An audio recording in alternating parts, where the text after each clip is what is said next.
he's back.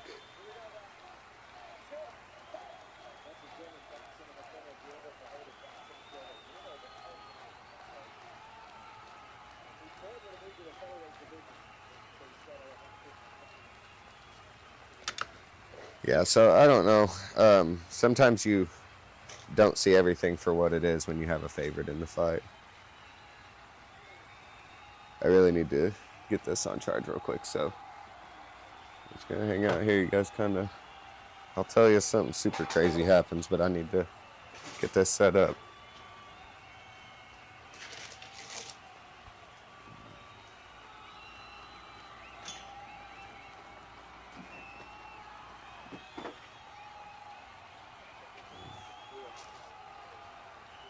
They just said something about St. Louis. I don't know what they said.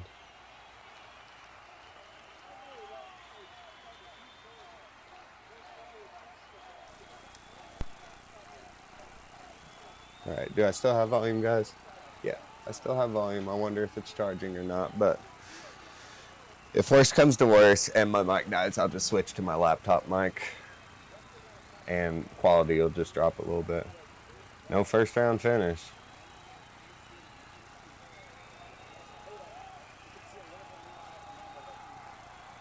Oh, it's round 2. Sorry, I didn't change my round. Oop. Round 2. Let's get back into it. Got that set up. We need to finish, people. We want to finish. You see, even just that, though, the fact that I open cards is exciting, but I open cards during finishes almost makes me biased to the fights. Like, instead of wanting a good fight, I want a finish so I can open a pack of cards. I don't know. For me, it was even live betting, which I'm going to end up doing it again, but I had stopped live betting because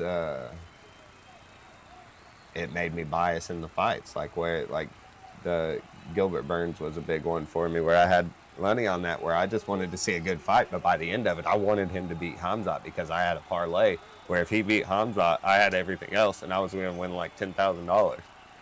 So it's nice right hand by Hernandez there.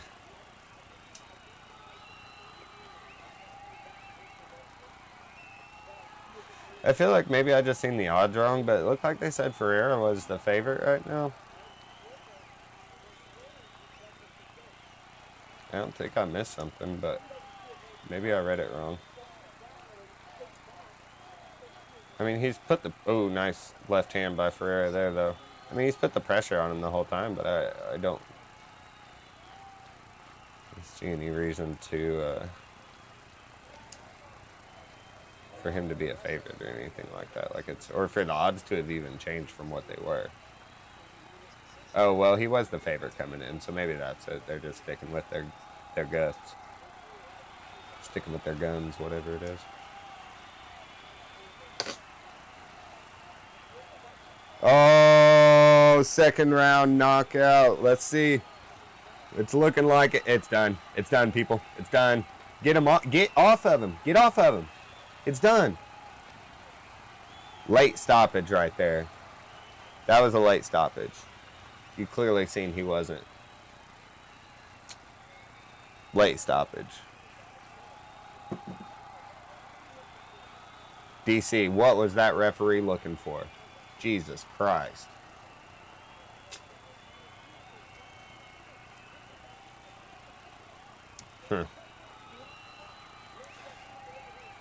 Nice right hand knockout. Great for Hernandez, but Jesus Christ, what was up with that? Nice right hand over the top. Great. He was still with it. Nice some bit heavy ground and pound from the guard here. Stack guard.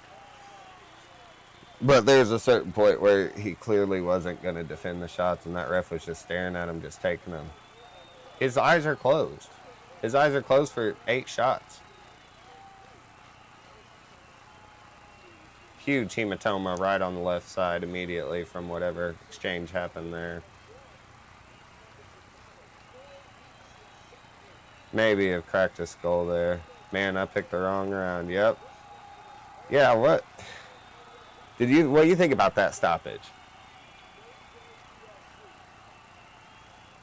What do you think about that stoppage? It's a little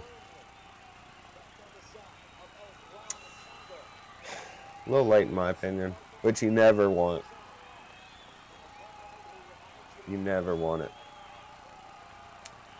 Let's get our fight clock updated for the next fight, and then we're going to open up a pack of cards because we had an L.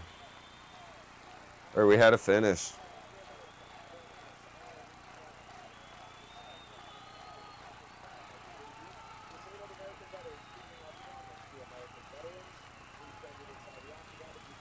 All right, official decision.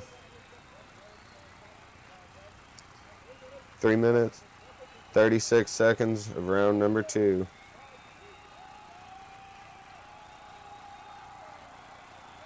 Winner by TKO, Alexander Hernandez.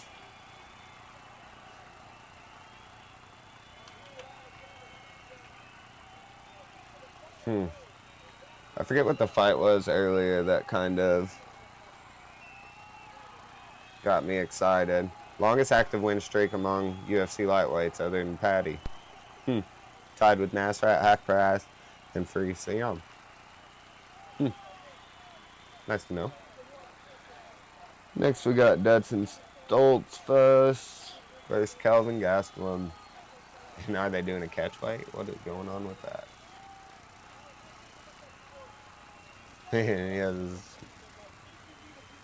he has a small ball in his head. Looked like a golf ball, a little hematoma. And Kelvin Gastelum. So what are they doing? Middleweight fight. So he moves from welterweight up to middleweight and then loses the bout at middleweight. Now I've heard these people are doing this on purpose at some point. That Kelvin Gastelum is obviously a veteran, but he's had issues with the weight thing. He looks like he has issues with the weight thing, you know? So at what point are they willing to give up a little bit of their purse for that much of a guarantee to win and that much to fight someone that would be in a different weight class if you hadn't cut the weight? You know what I mean?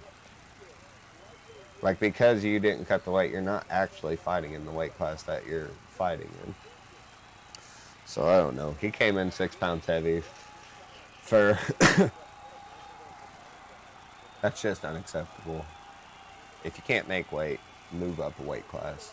And if you can't make weight when you move up a weight class, then you just don't need to be cutting weight and you're actually a 205er. In which case, Kelvin Gastelum, I don't think is going to do very good. So I don't know much about this Mark Kerr movie, but they're showing an ad for it right now, and it's nostalgic for sure.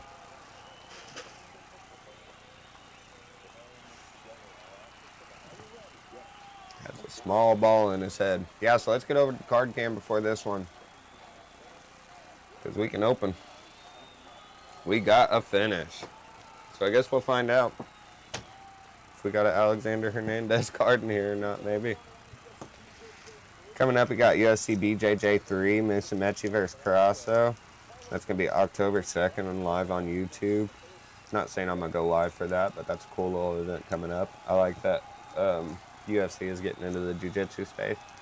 There's also, tonight, they're getting into the boxing space, and we're going to see how that's going to go.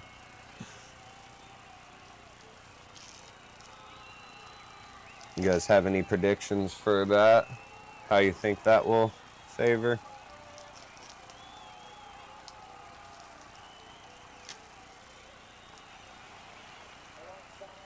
I don't know much in the boxing world, but I know it's a good one. I see some green back there, so we're going to have a card disappear. It's about to get exciting, people. We got a Tatsuro Taira base card.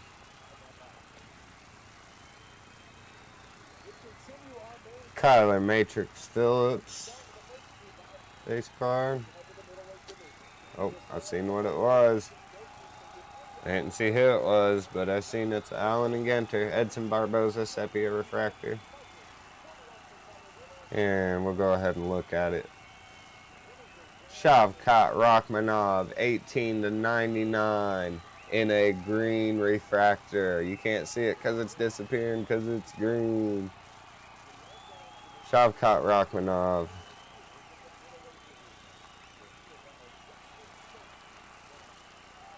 Trying to hit that reflection just right. 18-99. And look,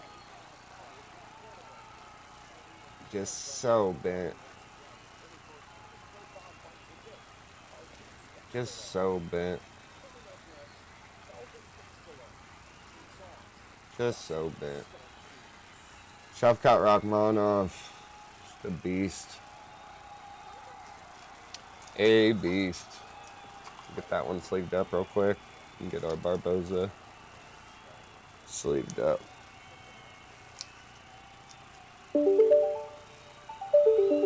One moment, people.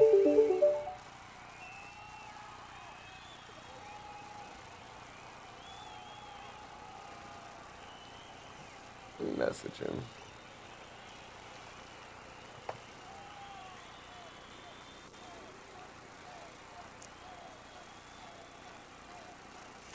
Gotta message him real quick so he's not calling.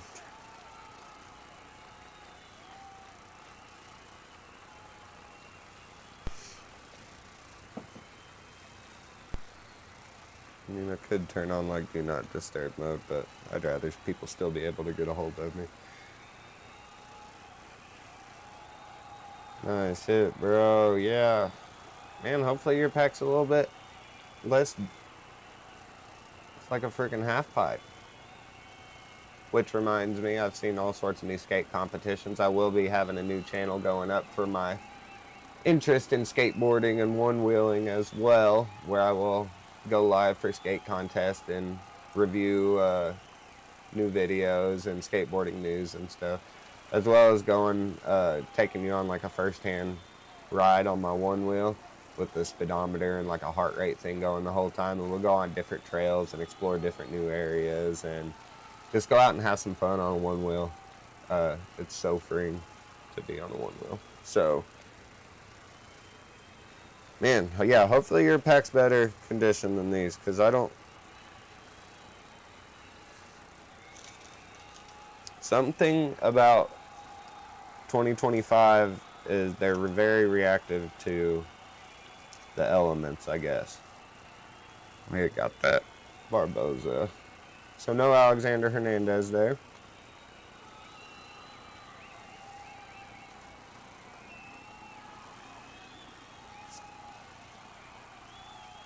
They're in a long commercial break right now, people. Tatsuro Taira and Kyler Phillips.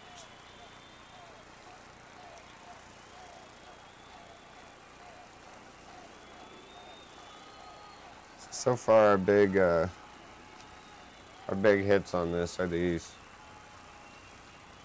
Our bigger hits on these are both disappearing, but yeah, we've got the Green Wave, Tracy Cortez to 125,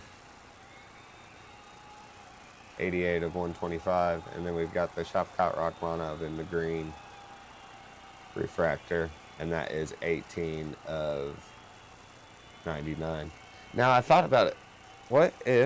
Why does this not work? Why? Because I'm still taking the color out, the color green out. Our green screen's not just the craziest thing ever. Like, look at that. That's just nuts to me. That's cool, but it's confusing. Let's see, I got something over here, Pokemon over here. So we're down to our last pack. So we've made it through a blaster box. We've had at least 5 finishes. Well, I think we opened a pack for one that wasn't necessarily an actual finish.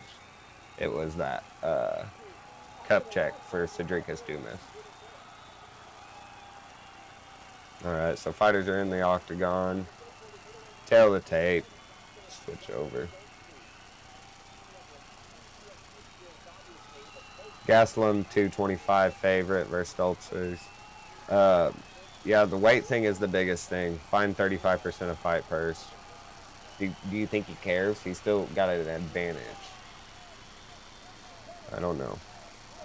I hate that if that is what's going on. Got fighter introductions happening. Stoltzfus 16-7, 6 foot, 185.5. Finding out of Germany. He does not do good as the UFC underdog, and he is the underdog tonight. We will see. Get our fight clock. Go ahead and get it set up.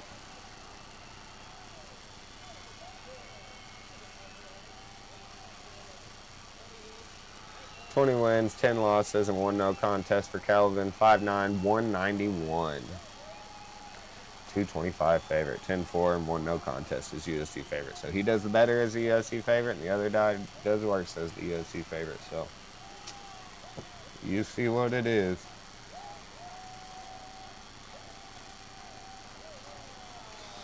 Right.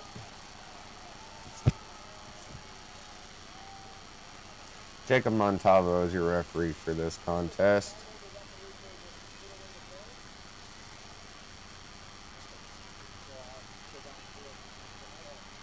Kelvin first round KO. Kelvin Gastelum.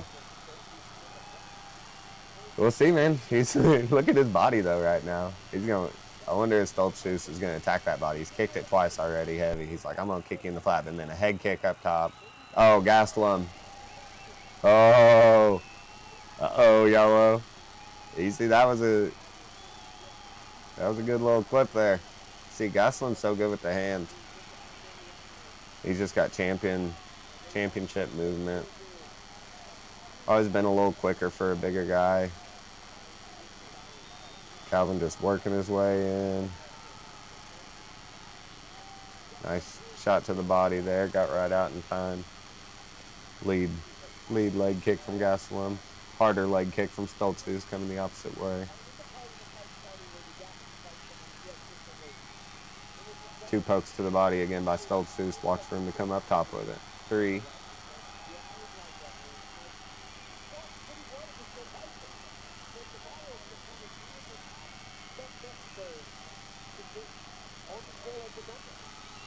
Yeah, the scale misses are just a big deal. Huge leg kick from Stoltzfus there. Spun Kelvin all the way around. Another one. Took it out of him a little bit. Kelvin landing a right hand when they clashed together. Knee from the clinch for Stoltzfus and for Gastelum. Fighting over positions here. Stoltzfus noticeably taller than Gastelum. Fighting stature, I guess, maybe. Another low kick to that lead leg of Gastelum, and it's got him thinking about it, and the overhand lands from Stoltzfus right after. Gastelum, crisp little hands, in and out, keeping the head out of the pocket.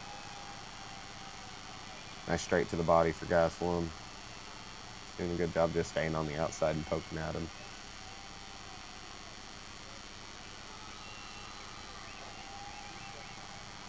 Ooh, he's doing a good job just poking him, moving the head back, poking him. Nice. We got a low shot. Oh, they didn't pause it. Oh, we had a low shot. Another low kick for Stoltzfus. That leg's getting tore out. Gastelum's playing it off nicely, but those shots are really landing.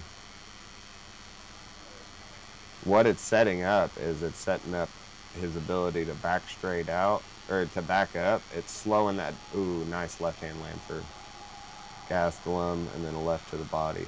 It's stopping his ability to back out as quick. Look, he's hopping it out right now. His leg's numb as we speak. He's stepping out his ability. Oh, nice straight for Gastelum. Little 1-2. It's taking out his ability to back up in time. Another 1-2 from Gastelum. So that overhand is starting to get closer and closer to landing for Stoltzfus, and has landed a couple times now because the leg is keeping him from backing out like he needs to. Another hard low shot. Low kick from Stoltzfus. Gastelum landing a left hook in there as well. Another one from Stoltzfus. Just tearing that leg up, and it's really giving. You can see Gastelum is stomping the foot out. Nice straight to the body for Gastelum. He's consciously worried about the kick, and he's switching stances unconsciously. Ooh, kick to the body. Threw him off balance for a minute. Stoltzfus Threw Gastelum off balance for a bit. Good knee in the middle for Stoltzfus as they clinch. Over under for Stoltzfus if he has cage control. Kelvin focusing on the knees. Gonna wait for an opportunity to burst and turn him back out of here. And there he goes. And he keeps circling. They're gonna break here. Ooh, Stoltzfus in on the legs, gets a great double leg takedown and is climbing. Gastelum's doing a good job reaching in and gathering the thigh. He's gonna try and hit the shift on him. Oh, we got blood. It's like the nose of Stoltzfus is busted open, or maybe a cut. Oh, he's going for a choke.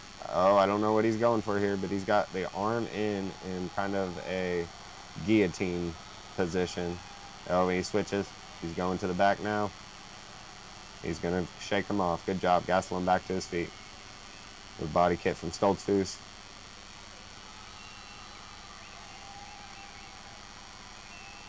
Five seconds left in the round.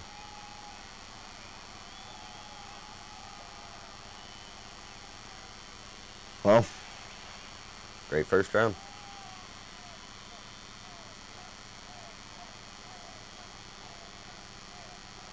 Combo, you might win everything tonight if we win.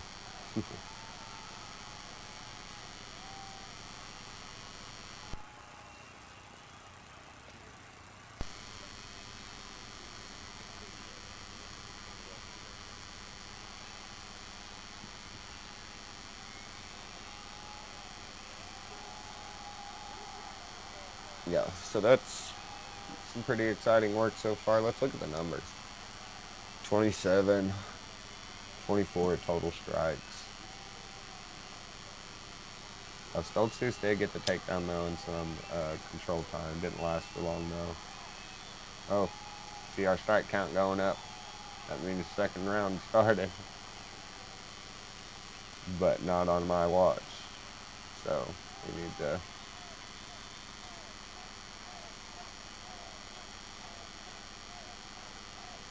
ESPN's lagging out.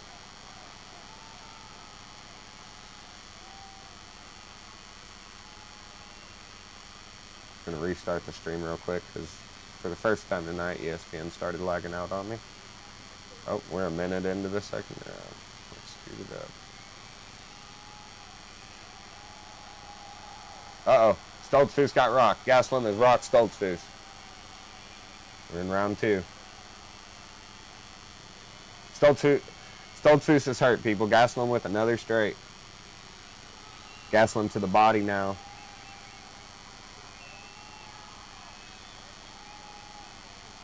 Just waiting for this moment to really explode and hit him with another good straight. He's got him on the fence, though, that Stoltzfus keeps attacking that leg.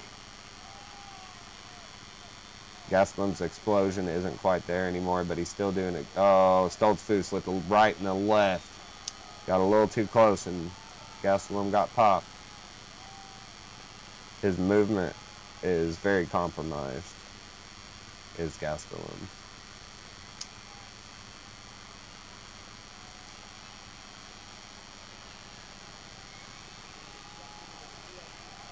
Ooh, good straight to the body for Gastelum.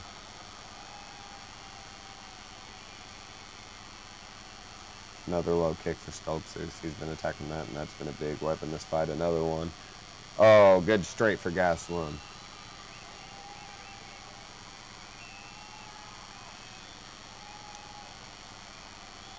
Oh, a little chaotic entry there for Stoltzfus and for Gastelum. Kind of both going at it. 2.5 left in the second round.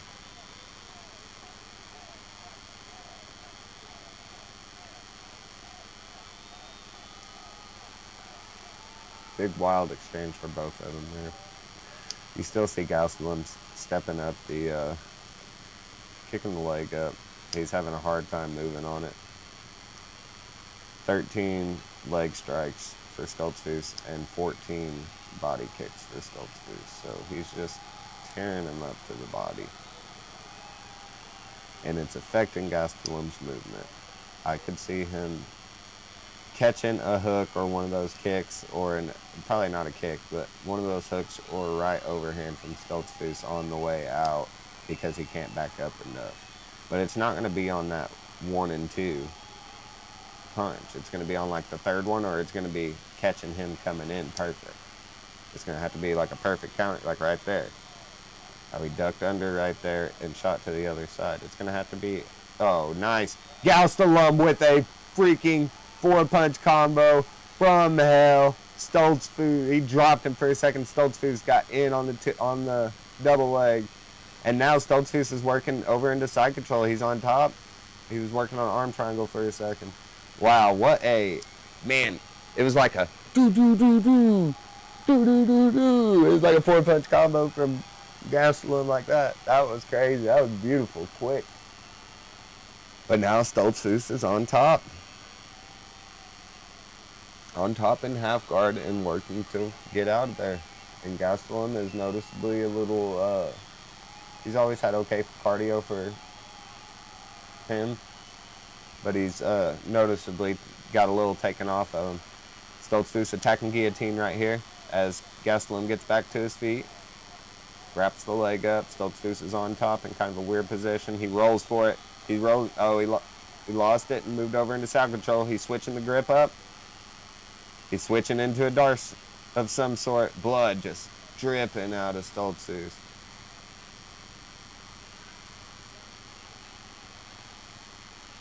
Oh. Stoltzfus might finish it right here. Gastelum that needs to get up. Go. He got up and turned. Wow, that was a way to end that round for Stoltzfus. Woo! Holy crap, people. That was a good round. We're moving into round 3 here. Stoltzfus with the...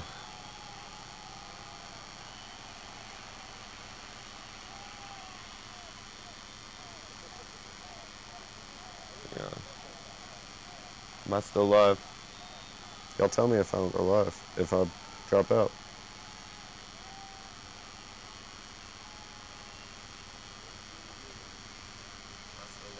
Okay, I'm still live. What's that?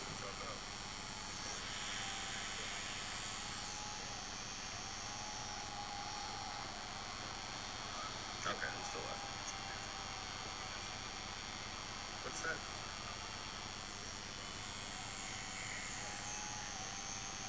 It's like a vibrating sound. I'm trying to figure out what it is. And maybe this fan I have on me.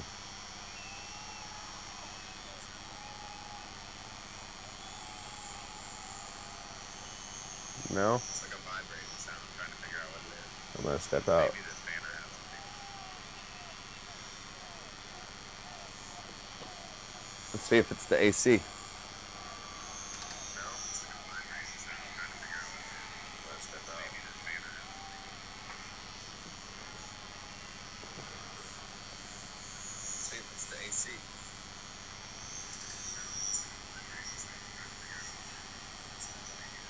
So it isn't the AC.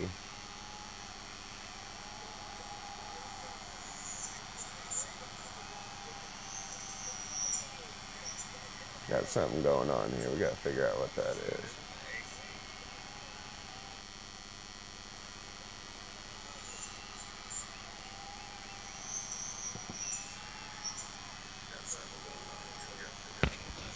Check.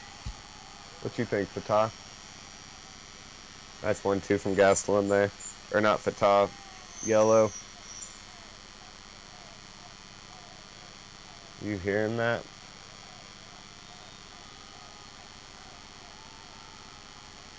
Let me see if it's my mic source. I'm going to mute my mic real quick.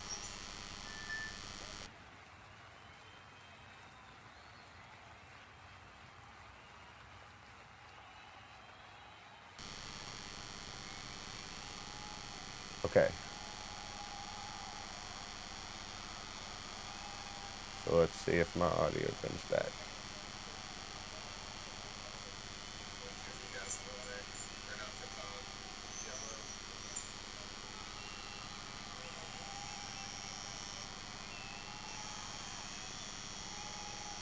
Yeah, we got a real great fight.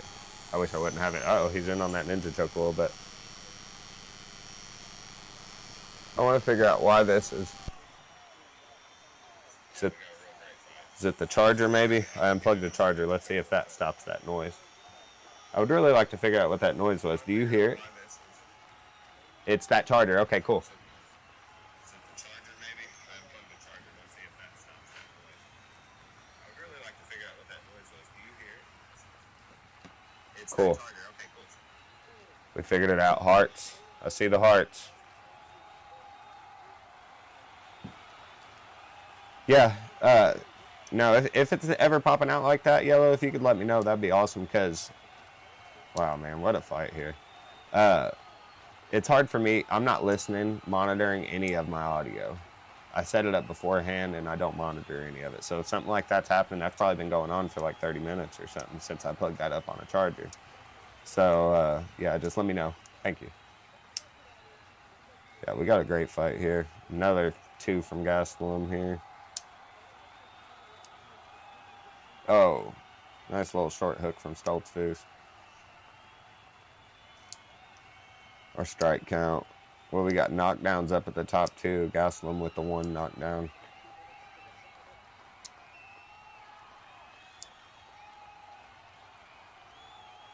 Oh, both of them landed a little wild there. A little bit of a war.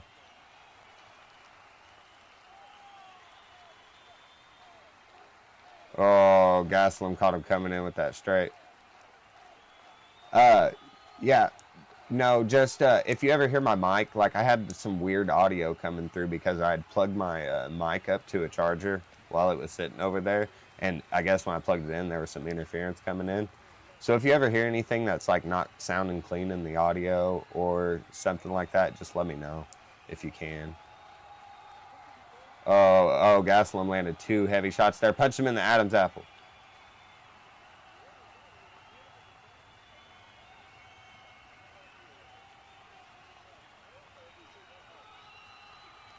Punched him in the neck right there. Let's get a finish. Okay, cool. Yeah, I just unplugged that charger, but I noticed whenever I looked at my live up on the TV that it was a little fuzzy. Or it was like, just in the background. So I unplugged that charger. Oh, huge straight from Gastelum right here in the last 30 seconds of this round. Man, I'm surprised there wasn't a finish in this one so far from either direction, because they were both really hurting each other.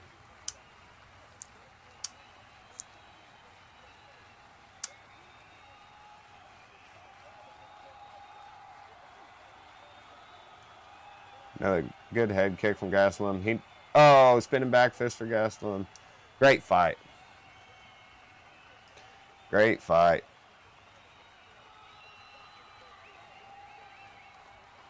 Great fight. Who do you think won that one? That was a great fight. Back and forth.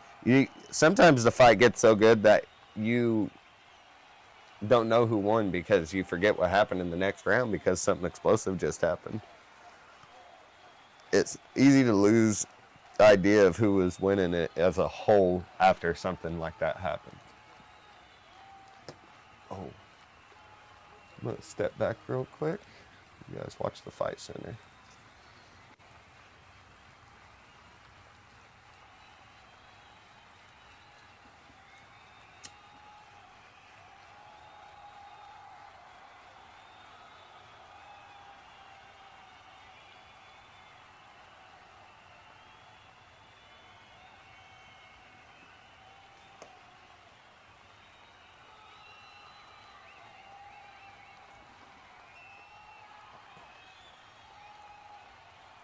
Love this fight. Yeah, that was a great fight. Who do you think got the better of who?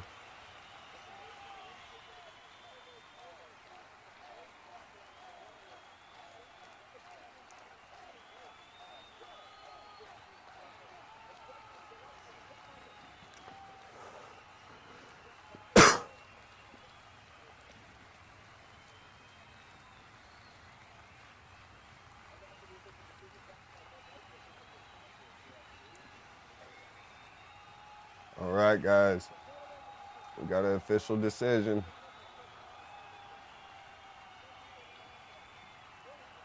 (30-27), 29-28, 29-28.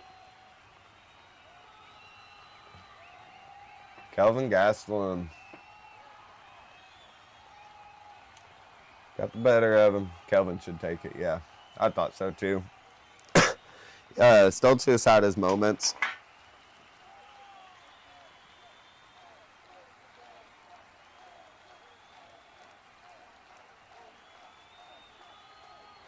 Four weeks, couldn't cut weight, so wasn't short notice fight, so there is that. Yeah, so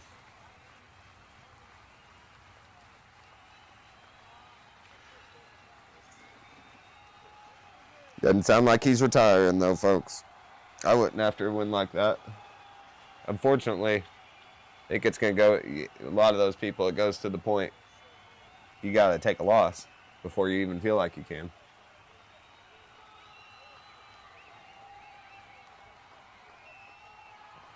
Yeah, great fight. What are we thinking about performance bonuses tonight? Everything's kind of a little still up in the air to me. I'd have to look back on them all and refresh my refresh what I watch, but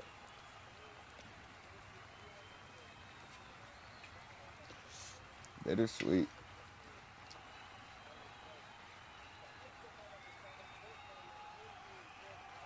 Raul Rosas Jr. was supposed to fight tonight. He had an injury. Dang.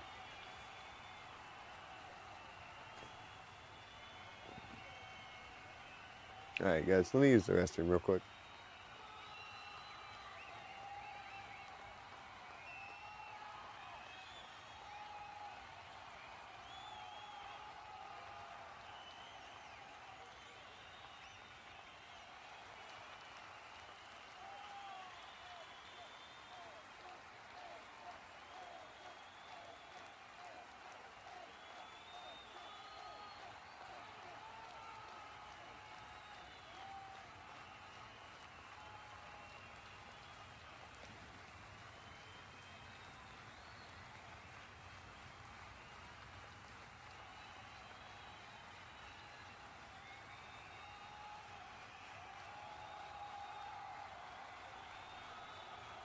No.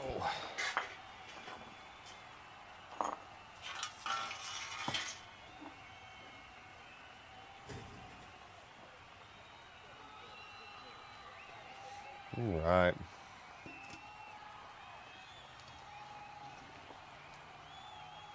They look good, not gonna lie.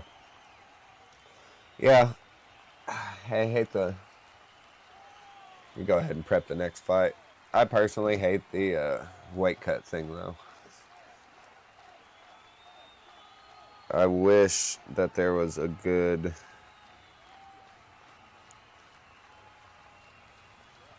Hang on. Let me find this next fight. Rafa, Garcia, Jared Gordon. I wish there was a good answer to weight cutting and people doing it, and how far they push it and everything like that. I wish.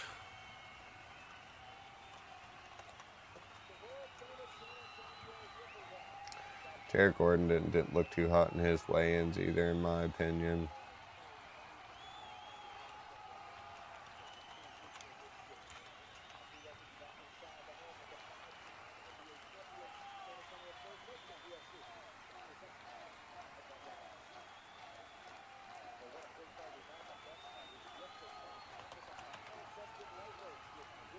Alright, we got a lightweight fight coming up. Let's fix our rounds.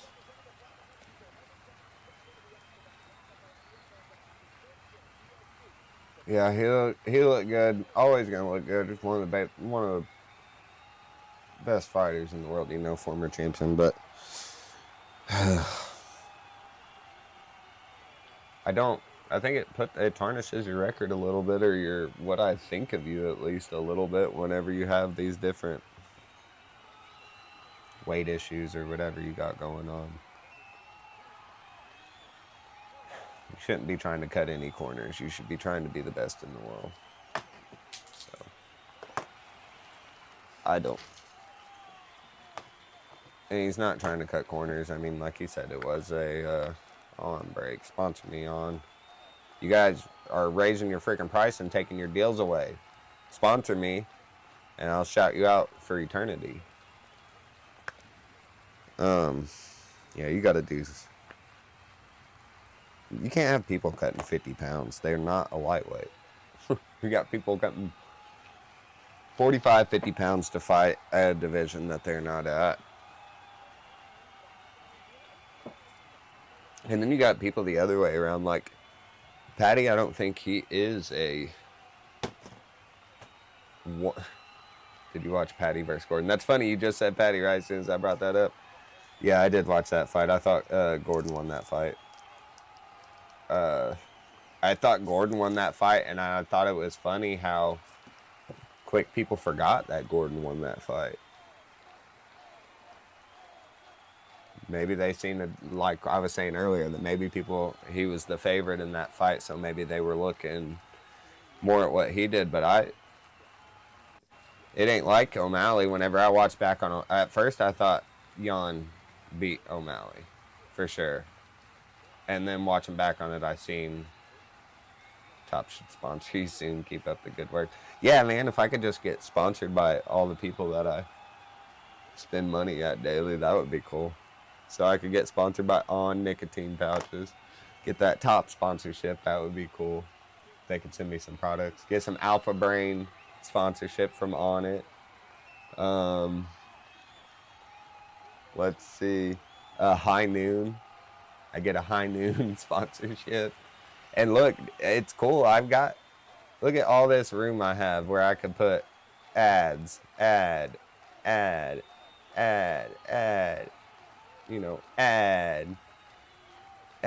everywhere. I could have cool ads everywhere. Bring up my fight center. I could have brought to you by blah, blah. I could have ads all over that. Everywhere. I do need sponsorships, and this would be something that if it takes off, you're going to have people that are watching it and going to see your logo the whole time they're watching it. And it can change every single episode. And I will do ad breaks. I don't care. Yeah, Patty versus Gordon, I did think Patty lost that fight, though. He's impressed me since then. It took me a while to get impressed by Patty. I was more impressed with his Cage Warriors run. Bang Energy also. Yeah, I'm sitting here just thinking of all the sponsorships I need now. Bang Energy, I'm actually trying to cut off of them, but if I get sponsored by them, I'm trying to cut these out and do Alpha Brain instead of doing the energy drinks. So, trying that out. But yeah, sponsorships would be cool.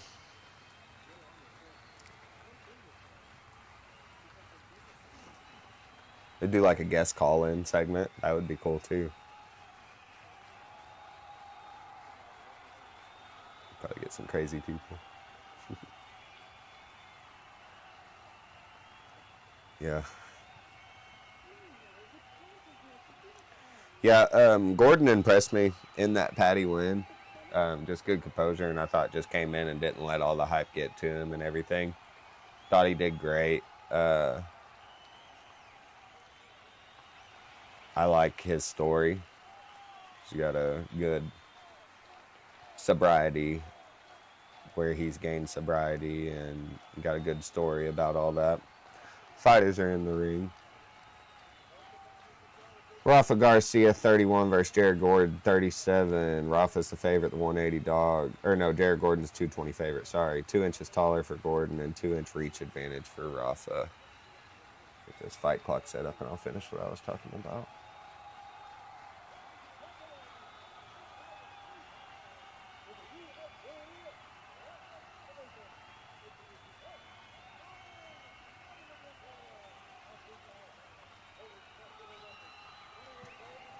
All right, 21-7-1 for Jared Gordon. 7-2 is the UFC favorite, so he does good when people are behind him.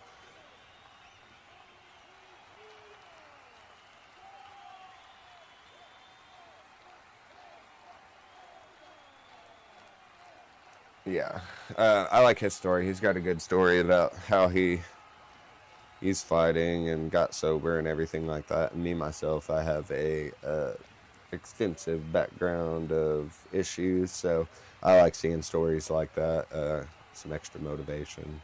It's a good story, something good to see instead of just talking shit or something like that. He's just like, hey, I'm fighting myself. You know what I mean? So, Rafa Garcia.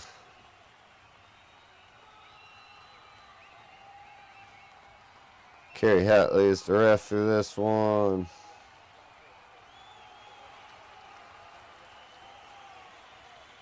All right. Jared Gordon's braced up on the right knee. I don't know. Usually if it's an injury, I mean, they would put one on both knees to hide the injury. Maybe, I don't know, maybe there's some sort of tactic here. I don't remember him wearing a knee brace regularly, though. Do you? Yellow combo by any chance? Nice left hook from Jared Gordon there, crashing in. I think this one's going to be a... I don't know, they just look locked and loaded. I think this one's going to be a finish.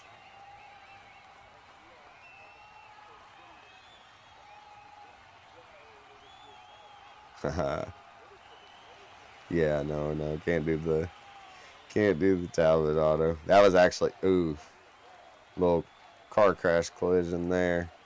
Garcia landing though, coming in close. Gordon keeps trying to close the distance, and Garcia is catching him a little bit before he gets placed. Yeah, that Talbot card, that was cool.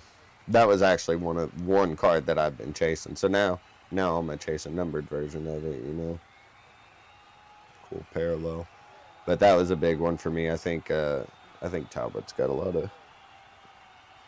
of potential, and there's these fighters that where it don't matter if they win or lose, they're gonna be popular fighters, and I think Talbot's one of them. I think you got O'Malley's one of them, Patty's one of them. You got people that are gonna be hyped no matter what. Not only that, but they're good fighters too. We got them kind of fighting in the pockets here, waiting for each other, and then throwing whenever someone initiates. Oh, nice two from Garcia right there, right over the top. You do better commentary than DC, bro. Probably because I haven't been concussed over and over, you know? I wonder that sometimes. Do the commentary team, like, it's cool to have the fighters in there, but do you ever think about it? Like, these are people who have brain injuries over and over again. DC's good whenever it comes to the wrestling, but sometimes he's also one of those that he sees his favorites, and like if he's watching Gaethje fight, everything he sees from Gaethje is oh. Gordon got caught there with the left with Garcia. They're throwing hard here, catching each other a little bit, but nobody's went out. We caught each other real clean, but they're on the verge of someone's about to catch each other clean. Little slip up from Garcia there. DC does good on the wrestling commentary, but other than that, it seems like he's kind of dogfighty. Right, Max too. Yeah, with Max also. Your favorite fighter's favorite fighter. Yeah, he does that with Max. But that was what I was saying. It's like you get one-sided commentary sometimes because it's a favorite or something. Senko, I love Laura Senko commentating, by the way. I think she's great for women commentating. I like her more than most of the guys commentators. But she does the same thing when she has a favorite in the fight. It's noticeable, and she's like, oh, like the reactions are different. Oh, nice stepping over elbow for Garcia there. Looked like it just barely grazed him, but we got a pretty good, just little. You don't like Bisping. Bisping, it is like he wants blood, and he also, I think, drinks a little bit. My problem with them, and I want to say I like everybody's commentating. I think everybody does great at it. It's just there are things that I hear that I think could be different, and one of them is I think Bisping and Dominic are like conscious. Dominic is almost like consciously trying to say the opposite thing than Bisping and kind of like get under his skin. So Dominic gets on a little arrogant. He gets on my nerves with some of that a little bit at times. But it's not like it's bad commentary or anything. It's just like the way he goes about saying his commentary sounds condescending to me. I see you reacting to it, so you hear what I'm talking about. They condescend each other. And then Bisping, ooh, Gordon rolling for a little knee bar there. Trying to get a wizard with the knee bar. They've clinched up for the first time. And they exit the clinch. Garcia hit him on the break. 33-19 significant strikes. So Dominic has a little bit of a problem for me. And then sometimes you got people like Paul Felder and Dominic too, for that matter. People who are like on the brink of being in and out of fighting. Someone who is retired, quote unquote, but someone who's retired, but they still think they could do it. You know what I mean? Like DC's to the point now, he's like, I ain't fighting these guys. And he'll admittedly do it. But then Paul Felder and Dominic are still in their head, are kind of in it. And Michael Chiesa too. They're still kind of in it, and I think they still think competitively. I think they think as competitors, not necessarily as commentators. So, yeah, I don't know. I love the commentating team, but there are things that I have a little issues with. And one of the bigger ones is, the biggest one is probably the Dominic Bisping thing, because it almost seems like they're fighting. Then you got Bisping throughout the commentary drinks a little bit. Gee wee wee. Oh, I forgot about my timer, guys. Let's get that going again. Missed it by a couple seconds, but we'll be all right. This is a little dogfight going on here. Yeah, my biggest... Bisping will drink throughout the night, and throughout the night his commentary gets crazier and crazier. Another thing that really gets on my nerve... Ooh, big exchanges here. They're standing right in the pocket with each other and just throwing. Uh-oh, Garcia jumped to Gilly. Oh, that's pretty tight. That's pretty tight. That's pretty tight. Weird angle, very tight. And he rolled him to the top. He's going to take position over submission here. He's going to let that go. Wow, Chama. Wow, that was, he rolled the Gilly, rolled it over, got over on top. He's in top mount right now. There's a big problem for me with commentating. I don't think you should have Bisping commentate in the Apex. He has his favorites too, and he'll say in the commentating, he'll like coach from the commentating table. He'll be like, watch the neck, or watch for the elbows. You know the elbows are coming. He's going to throw the uppercut again. And I think, like, in the Apex, you can hear the commentating table. They are hearing him say all that stuff. Hi again. Man, I only have cellular data. I don't have it. Cost me a lot to watch stream live. You don't have cellular data. Oh, dang. Darn. That sucks, man. Well, I'm glad you're checking it out either way.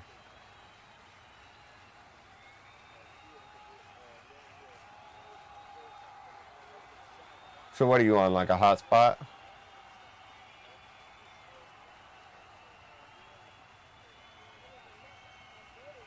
Do you guys have Starlink where you're at? I know it's kind of expensive, but Starlink's pretty cool. I've thought about getting Starlink so I can maybe do mobile segments of this stream where I can maybe drive up on live stream up to the card shop and everything. Instead of just showing like a replay of me doing it, maybe going live and doing it. We just got a dogfight here right in the middle of the center of the ring. They're just going at it. So far, this is probably going to be fight of the night. Jared Gordon getting the better of him right now. Garcia landing a good right over the top there. Uppercuts in the clinch. Dirty boxing.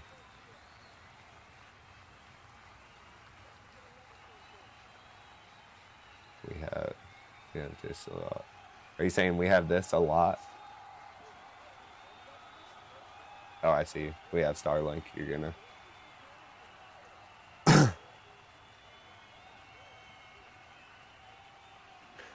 Yeah, I mean, you're still. Oh, nice.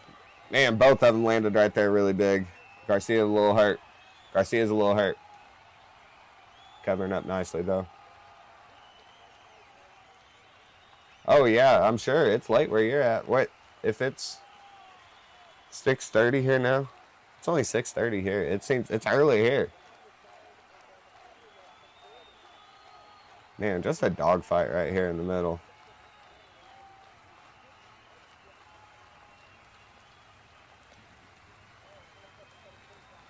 $50 head strikes in the second round.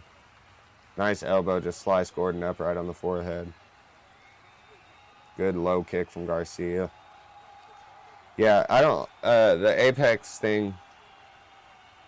I would like to be a commentator. It's funny. There's also there's those moments where you say the exact same thing as the commentators say during the fights, and you're like, oh, it's round 2, guys, not round 1. Sorry. There are those moments where you say the exact same thing, and you like have this false idea in your head, like I could do this. Yeah, good little stepping in elbow there, just slice Gordon right above the left eye. Good. Whew. Good oblique kick right there from Garcia. Push the leg back. You know, what I'm noticing is I wonder if Gordon maybe put the sleeve on the unhurt leg to try and throw him off, and Garcia isn't following for it because he has been attacking that front leg like crazy. Dirty boxing advantages. Garcia is looking great in the dirty boxing, but man, they're just going at it. Takedown right at the end of the round for Rafa Garcia. Wow. Ooh, I don't know. Crazy fight. Crazy fight.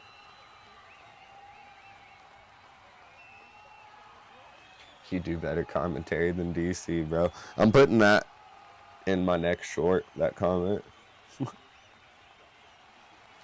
Man, we need a finish, guys. These guys are too much of dogs to get the finish.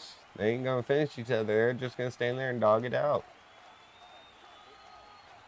What do you think? Is this fight of the night so far? This is the fight-friendly fight of the night. The fan-friendly fight of the night, I guess, is probably what it is. It's the first one that's just like a standing straight-up bang. My buddy Marcus went ahead and messaged with a couple comments. He's running a little bit behind, but he said a lot of running on this card.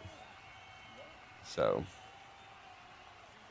that's definitely a lot of running on this card. Well, running, evasiveness, whatever you want to call it. A lot of staying on the outside. Let's start around 3 here. Rafa still attacking that lead leg. Jab lands. I just wonder, you know, there's always a trick. Man, I see Gordon getting caught. There's a jab from Garcia. Yeah, Gordon's the favorite right now, but he's just leaving the chin high and the hands down, and he's looking to counter off of it, off of a big shot. But the problem is, like that, he's taking really big shots to close that distance, even though he knows he's going to.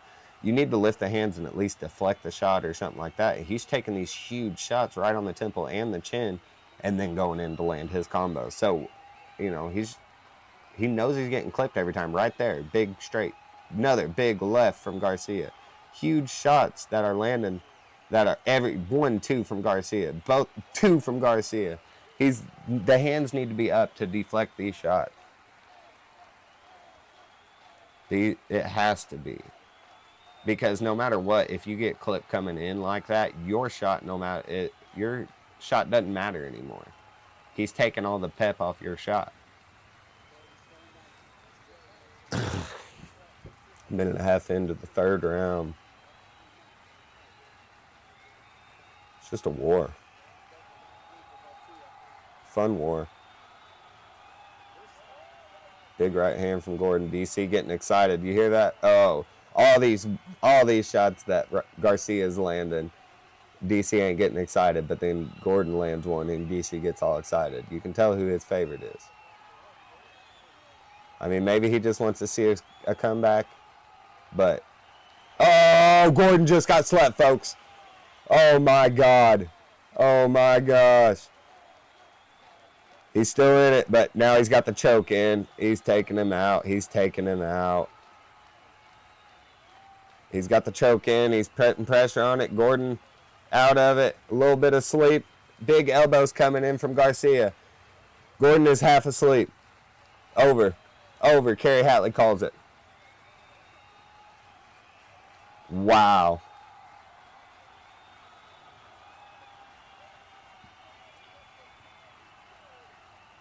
Man, he was screaming at him. Out tough. Woo! Wow. Well, we got to finish. Oh, man. Huge straight coming in. Just stopped him dead in his tracks. Rolled over to his back. Just big ground and pound. Wasn't going out. He just wasn't going out, and he started to roll a little bit, and the second he started to roll, he hopped on the back and just cranked, mean crank on the neck, rolled over into top mount, pulled that up, and then just lifted up and started dropping elbows from there. Got the finish. Wow. Jared Gordon got finished by Rafa Garcia, 3rd round. Wow. You know what that means, folks. We do a break. We didn't have anybody call that one, though. I didn't see anybody's. Remember, you got to comment winner, round, and method of victory for the finisher giveaway. If I pull the person who got finished, I have to give that card to the chat.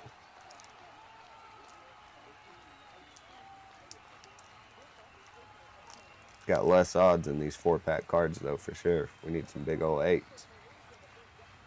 Yeah, open yours, yellow. Just kidding, buddy. Yeah, shout out to all the people who tuned in last time and won some awards. We had a lot of giveaways.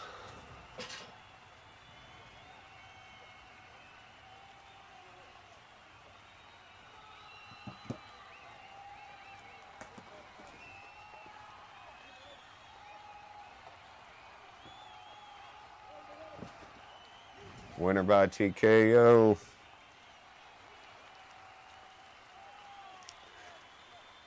Yeah, so let's switch over to top view real quick. I need to fix my fight in just a second. Or I'll go ahead and do it real quick while they're doing the fighter interview.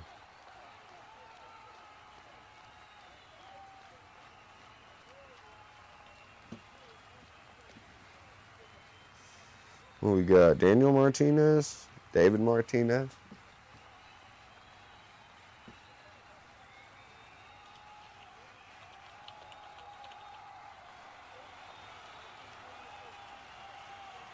David Martinez versus Rob Font. I seen Rob Font in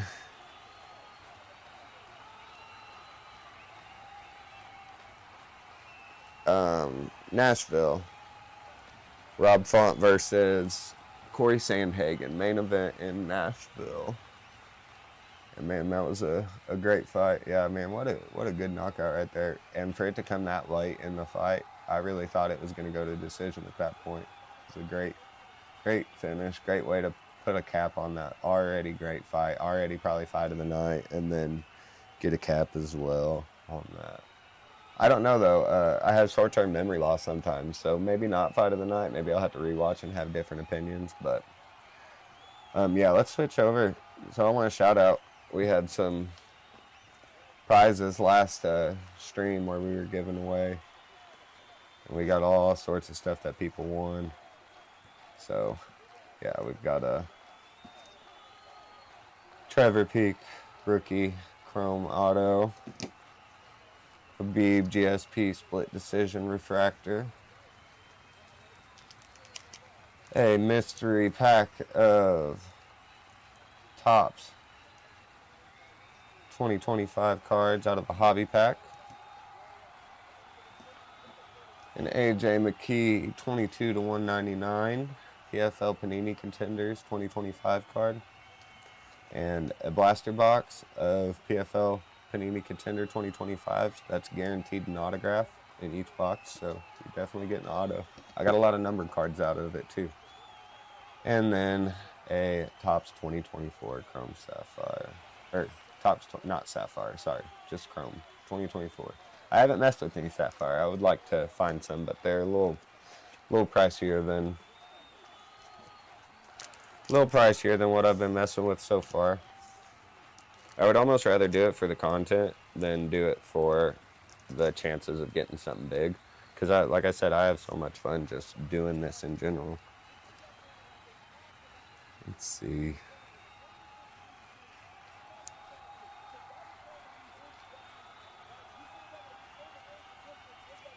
These aren't all from tonight. Let's take a look at ours. David Amsterdam, counter the jab, forward pressure, and establish the side kick. Those are his keys to victory. Yeah, we got that Shavkat Rakhmonov green refractor, 18 to 99. So that was our biggest hit so far out of this. Tracy Cortez, green wave refractor, 88 to 125. And then we got some Sapia refractors of Edson Barboza.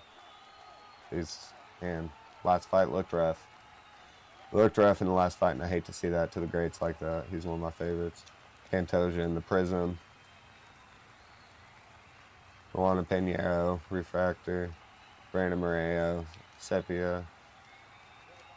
Cedricus Dumas in the Sepia, who had a bad low kick tonight, put it into the fight early. But good for him. He didn't have to do too much fighting. Guaranteed probably a little bit of his fight purse, if not all of it. I don't know how that works.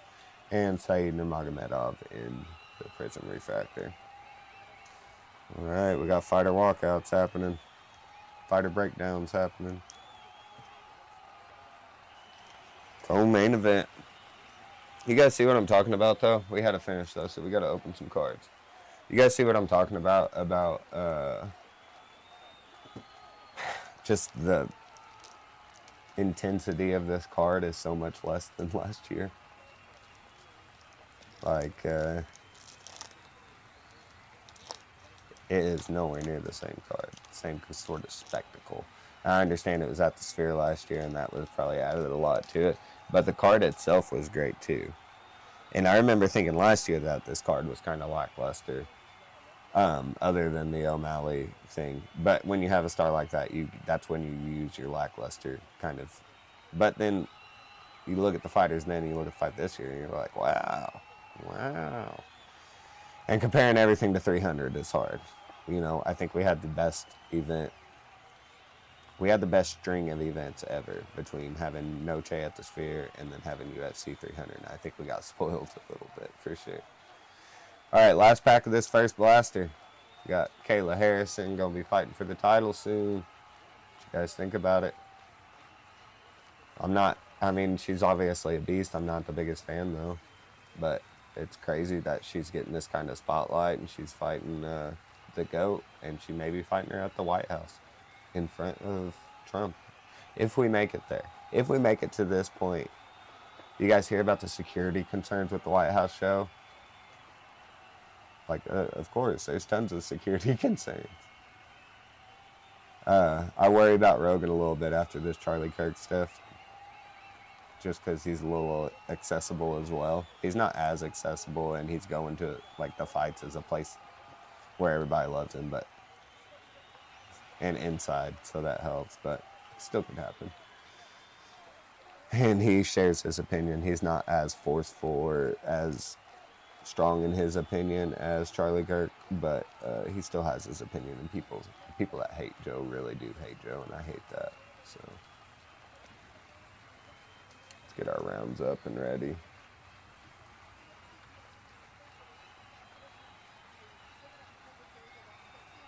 And get that set up and ready so it's ready to go for the next fight. Alright, we got Rose Namajunas We got that Kings and Queens we pulled out of the case hit, that hobby box in the first episode. And she's one of my favorites. That I'm the best. I'm the best. You are the best. Kind of, I don't like that situation. I think it's kind of creepy. The whole thing in general it is. It almost seems like she's been groomed. I don't want to, you know, obviously I'm not trying to say anything crazy here. We got a Tom Aspinall in this Sepia refractor. Big fight Cyril Gahn coming up. Yeah, I don't want to say nothing too crazy, but she just seemed awfully young whenever she first started, and then maybe years later or whatever, but it still happened. And then a Dare to Be Great, Yawn, former champ.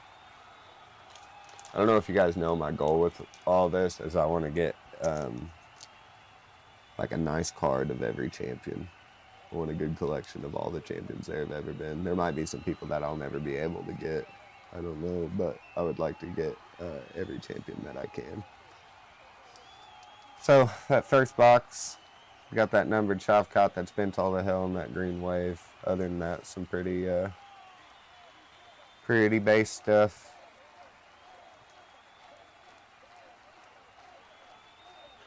All right, let's see if I'm gonna break into another box or not.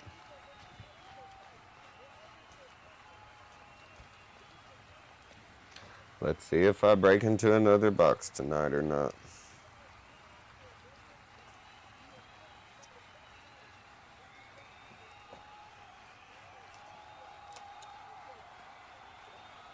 Also, whoever won the Trevor Peak, I put that on the one touch, but I think I'm gonna take this out of the one touch and send it in a top loader, if you don't mind, because the one touch itself, I'm low on one touches right now. I have a few. I don't know. I just would like to not get rid of my one touch if I don't have to. I have plenty of top loaders and plenty of penny sleeves, so I can still get it wrapped up, but I just would like to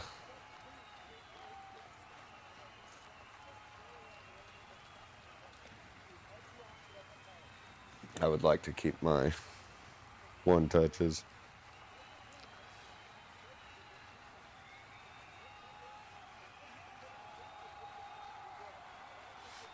Yeah, check on the stream real quick.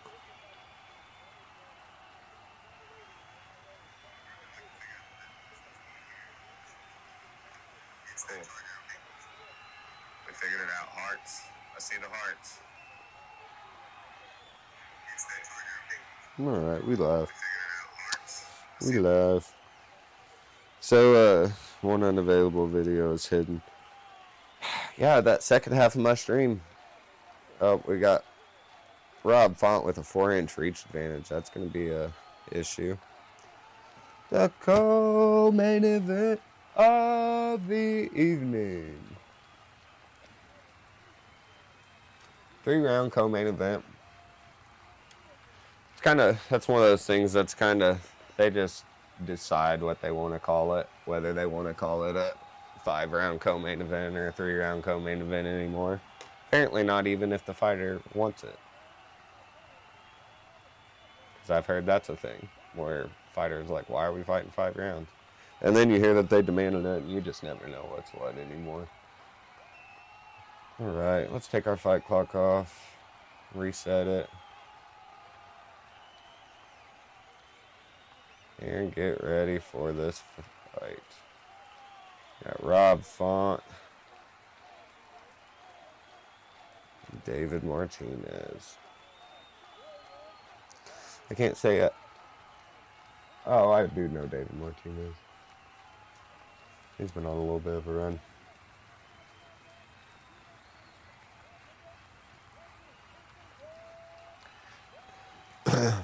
I watch every single fight. I haven't missed a fight in probably 5 years or so. And even then, I took like 6 months off of watching every single thing and then got back to it. Who won? I was out. Had a knockout. Let me look real quick. is Jared Gordon got knocked out in the third round. I don't know exactly what time it was. I think 2:20 into the third or something. Jared Gordon ended up getting knocked out. He got knocked out and then got a sub on him. Got a real tight, nasty choke and then just let go and just started unleashing elbows on him. Slept him. Nice side kick from Martinez. That was one of the things he needed to do, was he needed to establish the side kick according to DC. It was a big part of this game. I would say Font established that jab. Font's got one of the best jabs in the UFC, period. Not necessarily, I mean, I don't think he's got the greatest, he's got great boxing. I don't think he's got the greatest boxing, but, yeah, he's got great jab, like one of the best jabs. All right, so we got Martinez staying on the outside here. Font coming in strong. God dang, Font coming in strong. Heavy shots from Font, looking to close the distance and then throw bombs, apparently. Martinez looking to keep that side kick going and stay on the outside and keep the distance and counter as he comes in. He's probably going to look for a good straight here. Good strong straight like that. Jab, jab, straight. As I said. Yeah, Font's doing a good job. You'll see him. He's coming in. And he's going to watch for that kick. And every time he throws that kick, he's going to try and come in with that jab or a straight over the top. Ooh. Tough kick to each other's legs. Oh, I didn't start our fight timer. Guys, you got to remind me. No, you don't got to remind me, but this is how I miss shit, though. Alright, that's close enough.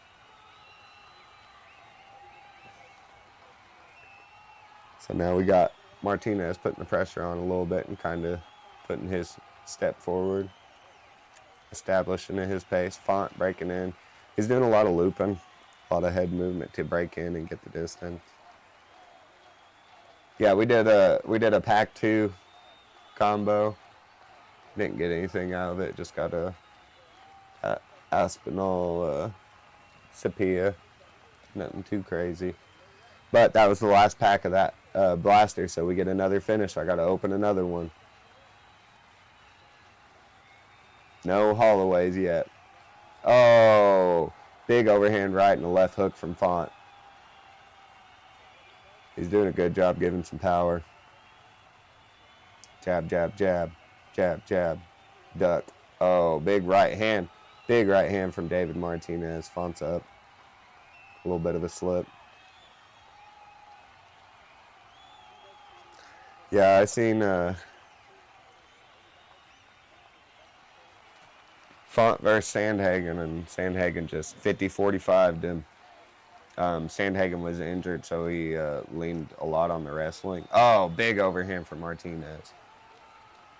Got him backing up a little bit. But yeah, just a stellar performance from Sandhagen. Crowd hated it.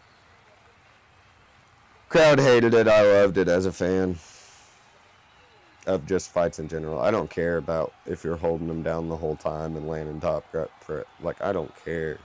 You're winning the fight. You're doing, it's a rule. It's not a rule that you can't do it, and you're doing it.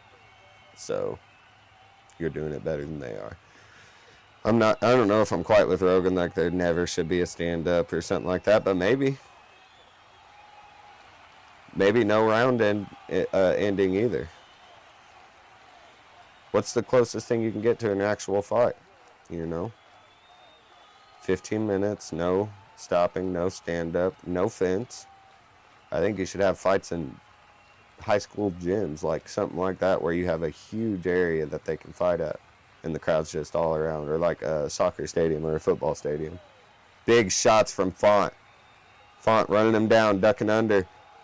Ducks down, gets body clinch. He's got him up against the cage right now. Martinez peppering him with shots, even though he's on the cage. I mean, those aren't anything. And the wizard. Martinez with the wizard as Font was looking to take him down. That was clever. Perfectly initiated. You watch the fights without commentary. You use your nice. I think there should be a platform where, I mean, I guess this could be a platform, but I think there should be alternative commentary for like mini fight events. Like I know you can get Spanish commentary and stuff like that, but maybe you have like, oh, big spinning wheel kick from David Martinez and spinning body kick, spinning side kick after that. Into round 1. So I think you should have multiple commentators that you could choose from. Like maybe you got Snoop and the Uriah in one commentating desk, and you've got this other people in this other commentating desk, and you've got, like, I think you could have where you could choose who your commentators are for that fight without it being like a language thing. That would be cool. That would be cool. Yeah, so great first round. Martinez landing a lot more strikes and just coming on. Looked like he was kind of getting the better of Font in there. Font needs to get to the jab. Yeah, I wouldn't watch the fights without commentary completely, though, or at least watch the fights too and keep up with it, because I'm breaking, you know. I'm breaking from talking about the fights a little bit. Let's refresh our timer.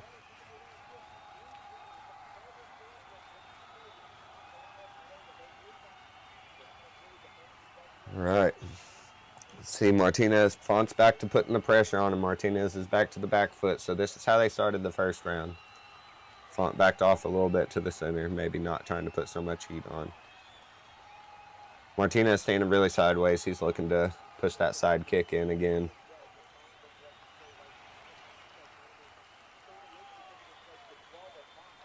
$38-12 strike count. David Martinez getting the better of the strike count for sure.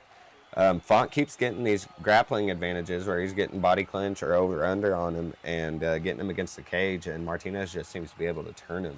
No problem. Good right hook there on the break by Martinez.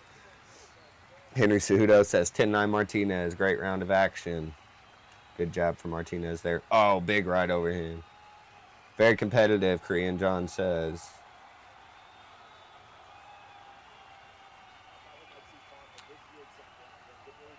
Font showing that low kick, and right as soon as he picked the leg up, Martinez jumped in there with a good long jab. Font's getting the pressure on again. He's starting to walk him down, getting him moving back a little bit. I feel like Font's doing better putting the pressure on. Big 1-2 from Rob Font.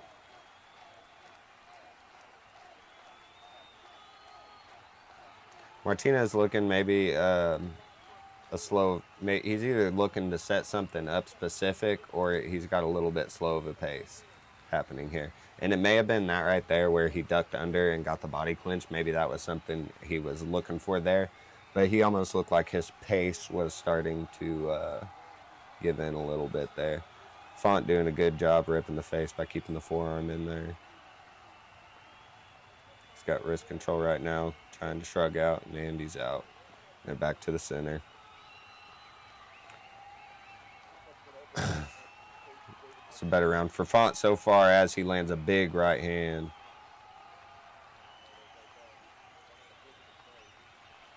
Looks like Font may have broke Martinez's nose with a looping hook right on the tip. Oh, Font hesitated a little bit. Martinez answered back with a quick 1-2, popping right back into the frame. Yeah, Martinez is definitely experiencing a little bit of fatigue. He's still waiting on that shot and still looking strong because he knows he's diving in for the legs like this. He knows he's going to initiate the grappling if he needs to, so he's watching for that, but you can definitely tell he's feeling it. Font trying to elevate him, not able to, tries to initiate the Muay Thai clinch and loses him, and they're back to the center. Font walking him down still. You can tell that he's feeling feeling like the round is leaning into his favor at this point. Good jab, but a bad hook on left hook from David Martinez on the break. Font's still in there, but that visibly shook him. Good jab there from Martinez as well. Font landed a little right hook there, but he's getting a little wild. And Martinez is just too dialed in to be throwing wide, loopy, diving in shots like that. You got to keep clean if you're going to fight with someone that is appearing to be this crisp.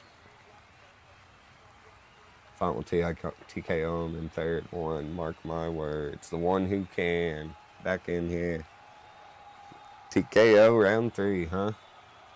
He's definitely putting the pressure on now and getting the better of him this round.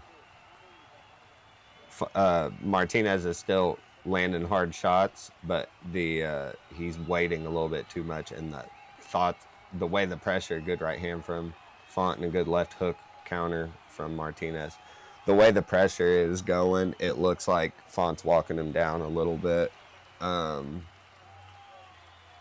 know, maybe not. Maybe depends what they look like. I haven't seen strike counts through the roof, but you can't tell if that's from round 1 or round. He had a lot of strikes in round 1. I think 40 plus. But Font seems to be definitely, I think, having a better round this round, in my opinion. Still having a little trouble just getting to him, but he's landing. Yeah, Martinez very hard to hit.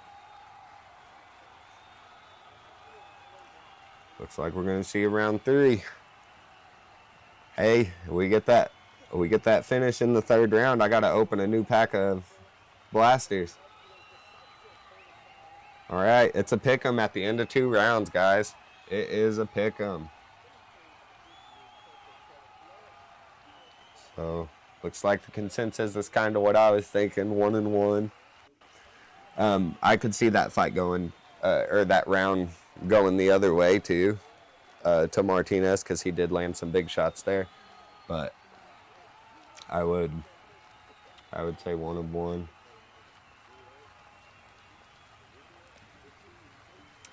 One and one. Let's get the timer up. Everything's working so much better than the last time, ain't it, guys? You guys see what I was going for.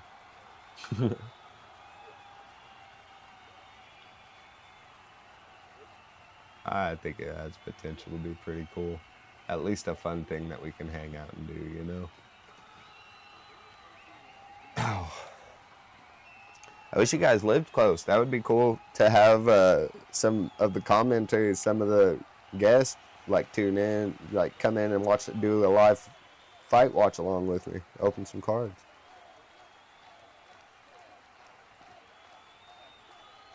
All right, 3rd and final. Man, they're going right at it immediately. Font. Back to putting the pressure on. Both throwing wild. Jab for Font. He needs to establish that jab and then follow up with the 2 behind it, or the overhand behind it. Right there is exactly what he needs to do. And he's going to get knocked. Don't get knocked out while you do what I tell you to do. Martinez, good answer so far. Good hard low kick. Yeah, for sure. We could do that. That'd be cool. Do a live opening. I actually wrote on the gifts that if you guys want to film yourselves opening and receiving the gifts and stuff like that, or take a picture of it, you can share it to me and I'll share it in a post or use it for the short for one of the episodes or something like that. Highlight it in the live, something. That'd be cool. Little segments I can do. I need mini segments to do that I do for the lull, you know? Like when there's a quick fight and they're just talking for 20 minutes because they need to buy pay-per-view time. Like I need segments for that, so I'm trying to build all sorts of them that I can have so I never run out. So that would be a cool segment where I break down all the prizes that have been given away and show cool little videos and highlights. Minute and a half into the 3rd round here. Font's pressure is just crazy. Martinez is doing everything he can right now to clip him with a big old hook. His shots are getting more hooky and less straighty, which makes me think that he's hunting for a knockout a little bit. Jab from Font. 2 misses from Martinez on the break. Head kick blocked from Martinez.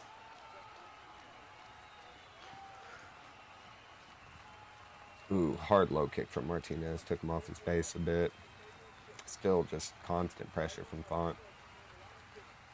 Whoo! Font almost landed that spinning back fist there. He grabbed the rear hand and kind of framed him up. And the second he threw the lead hand, or maybe it was the rear hand, maybe he switched stances. But the second he threw it, he had control of that other wrist. He knew it was coming, and he spun and threw a spinning back fist. Big right hand over the top for Martinez in that exchange.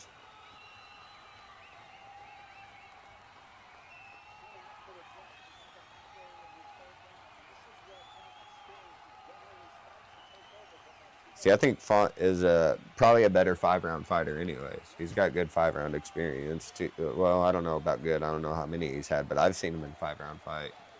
And, you know, that wasn't necessarily a good vision in that one, but I'm pretty sure I've seen him in other 5-round fights, and seems like a pacier kind of fighter. Like 5-round would do him good. I would almost be pushing for that if I was the co-main event of Noche. You know, this is a huge event. You got to do a 5-round co-main event. They're both looking for spinning back fist now. Oh my God, few minutes away from Lopes and Silva. I know, it's crazy. It's crazy. Let's get our, go ahead and get your guys' final winner round and methods for that one in. Oh, big uppercut from Martinez and a hook from Font coming out.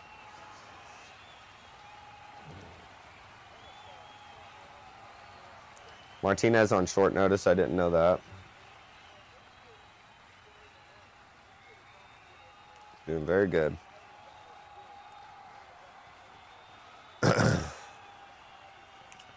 So, I think it's going to end up so far, it's looking like Martin.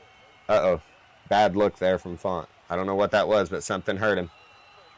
Something hurt him. Oh, bad leg kick. Something hurt Font. I don't know exactly what that was, but something hurt him. Maybe a body shot, but he dropped the arm and he froze. Maybe a liver shot. Look at the clock from Martinez. Right hand over the top for Martinez as Font comes in. Yeah, comment winner, method of victory, and round for the next fight to be entered in the giveaway. We know there's Lopes and Gene Silva cards in there, so make sure whoever's getting finished, if I pull that card, I gotta give it to the chat. Ooh, big right hand. Uh-oh, he's pointing. Martinez is pointing, and Font is trying his best to stand there, but let's see. Font looking like he needs it. Oh, big right hand from Martinez. Oh, drops him at the buzzer. And it is over. It's over. Wow, guys. He just got hit with 20 extra shots. Lopes decision. You got to pick. Oh, yeah. Maybe by decision. He might win by decision, but we got to have a finish we got to have a finish to open a pack of cards.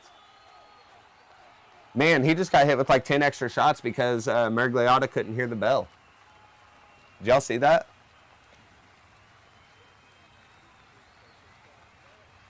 Look at them strike numbers. Deceiving fight numbers, but yeah. I don't think it's a 30-27. I think it'd be a 29-28. I think Font got the better of him in the second round. And I think that third round was way close until I think Martinez was getting the better of him. But I think in the end there, that's what really solidified that round. Lopes by decision. Well, yeah, if it goes to decision, we don't open another blaster box. I'm out of packs in that first blaster box. We've had 6 finishes tonight, so we've opened 6 packs. If we got another finish, I got to open another blaster box.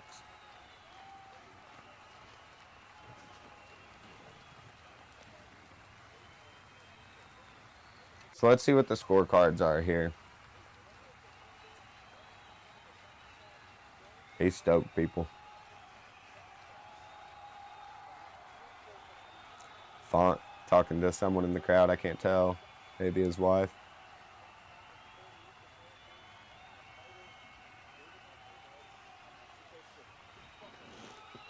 Official decision.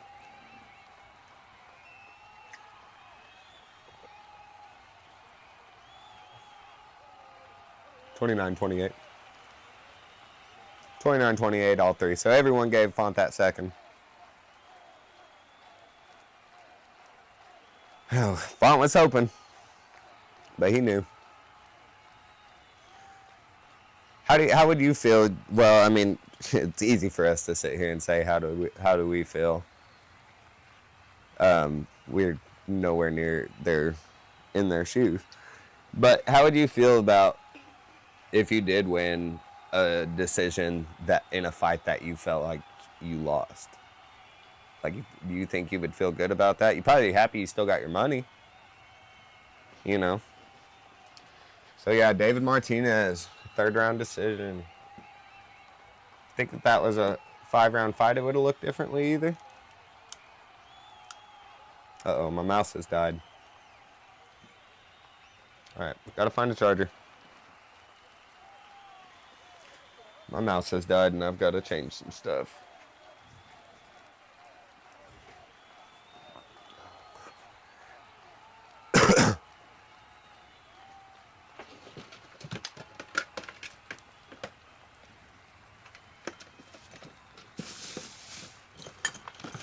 Yeah, I just don't know how I would feel about that. I don't feel like it could feel too rewarding to have had that happen, you know?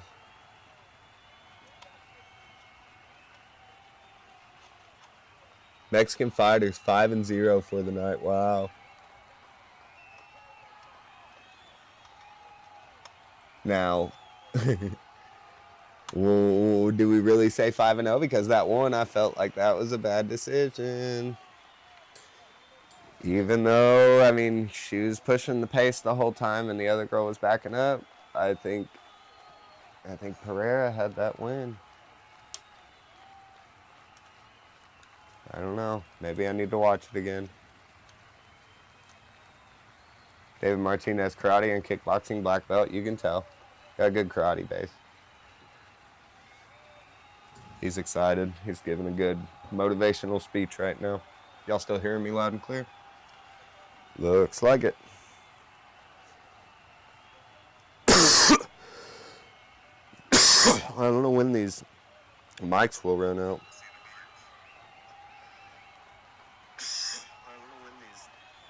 Okay. You guys are about on a... Whew.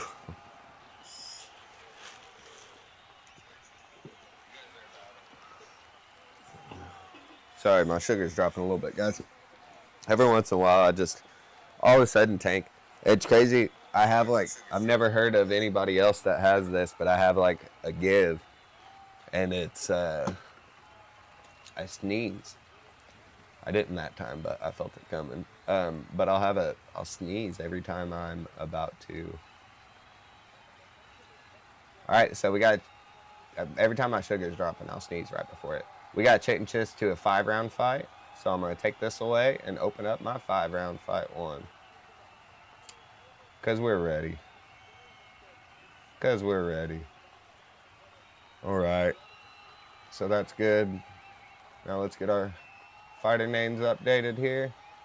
And we know what this one is, people. This is the big one. This is the big one. Make sure you guys comment winner, method of victory, and the round you think it's going to end in. Anybody who guesses correctly is going to be entered for the finisher giveaway, where whoever gets finished, we open a pack. Every time there's a finish, we open a pack of cards. If I pull whoever gets finished, I have to give that card to the chat no matter what. Could be a base card, could be a 1 of 1, could be a case hit.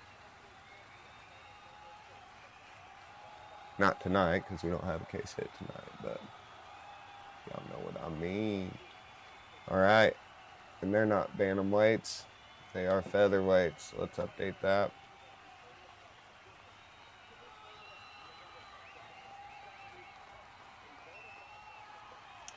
Yeah, so we'll see. We will see. I think Lopez had a little bit of issues with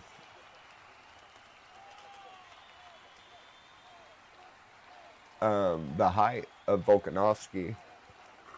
Lopez is just a huge featherweight anyways. Just seems huge. Seems like Islam size. He seemed like Islam size. So, I don't know. Maybe he has issues with the distance again because he doesn't expect him to be in that window to get hit like that with Silva. Silva, I think, fights a little more on the outside, counter striker than Volk, and you're also, Volk's one of the best in the world, so you're also talking that. But we just don't know what to expect from Gene Silva yet.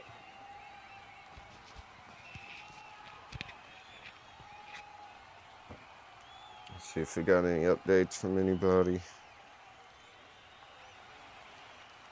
Nope.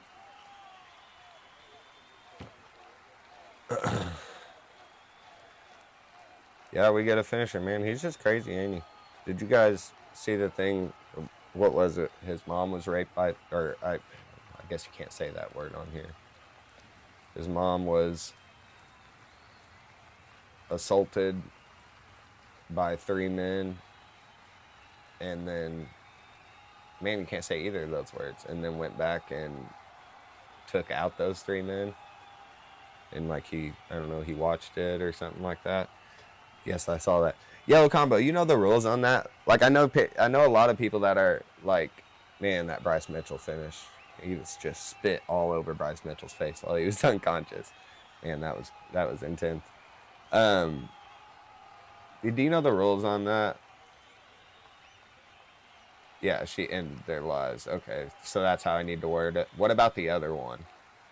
What about the other word? Because both of those words are words that'll get me flagged, correct? I don't want to get flagged for anything. Especially something stupid like that whenever I could just phrase it different. Yeah, you don't have to say that words. Okay. See, it's weird for me. I'm not like someone who edits myself, so I don't think of it consciously like that. I'd never have. Yeah, don't take risks. Yeah, well, I mean, I can tell the story in a different way. I can think consciously enough that I reword it, I guess, in the other way. But yeah, crazy story. Imagine, I don't know, imagine you guys might have done that. I couldn't imagine. We got walkouts happening now. We got Silva's going to be coming out first. I don't know, that's heavy. He's so emotional, though. You can just tell. I bet he's going to come out crying. Who y'all got? I think I'm probably leaning more towards Lopez just because I've seen him pushed and kind of dog it out. I think the bigger gamble is on Silva. He looks mean. He don't look as emotional tonight. 1 of 12 active Brazilian UFC featherweights. Not fighters, featherweights. That's crazy. You see someone who, like, seems like a good dude. He's funny. Did you guys catch the Nina drama interviews this week? I'm a big fan of Nina's content. I don't care if it's goofy or nothing like that. I think it's fun, engaging content, and I think it's getting more eyes on the sport, and I think she does great work, and I crack up to it. Oh, here comes the tears. Here come the tears, folks. He's feeling it. Let's see. He better start barking or he's going to start crying. They're barking. Oh, they're getting him going. That's cool. That was like a tick. You get picked on and stuff like that. Kind of owning your stuff. Little kid. Aw. He just blessed him. Hey. He just blessed that kid. Lord Silva just blessed that kid. Yeah, I think Lopez is probably the safer bet in this one. More tested, but you don't get tested. Sometimes you don't get tested because you're that good.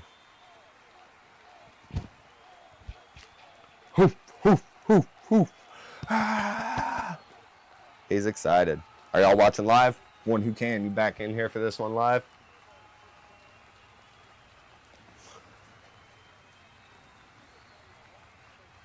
That dude's face. Yeah, you've seen that dude's face, right? He looked familiar. I can't think of who it was, but that dude's face. Yeah, I don't know. He's a very emotional character. He's keeping better composure this time as far as the crying emotions. He's just a fun dude. I love the cut man too, Brad. He's a goat. Imagine getting a Brad card. Imagine getting a Brad card and it's like a crazy bandage from a crazy cut, or a piece of one of his little gauze. One of his little Q-tips. Look, he's facing off with his girlfriend here. Longest active finish streak in UFC, 5. 13 fight win streak overall. Finished 15 to 16 wins, 12 knockouts. Got the contract on Contender Series September 5th of 2023. So September 5th, 2023, and he was in the rookie card class for 2025.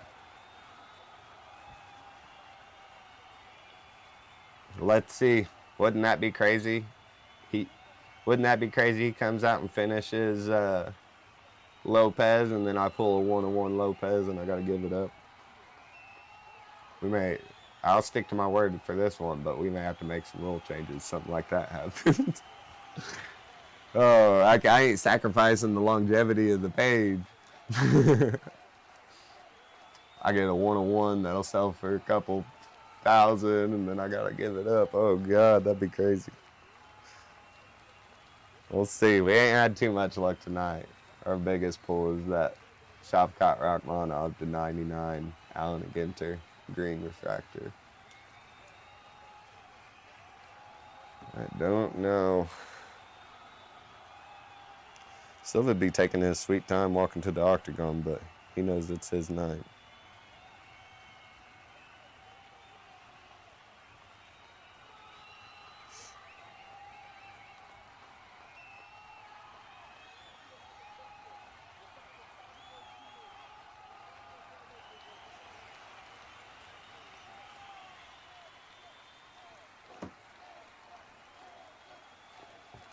All right, remember, whoever's in first tonight, too, the end of the leaderboards. Well, it's not who's in first. I'm posting the top commenters at the end of the episode to hang out. So we'll see who's at the leaderboards at the end of the night. We'll have to do a running prize of some sort that is for the top engager, everyone. We got Lopez walking out, folks. One thing I am going to have to do is I'm going to have to hook these fights up to a headphone and listen to them louder. I'm not quite hearing the strike contact like I need to. You guys ever watch fights on mute and everything just looks like it's landing?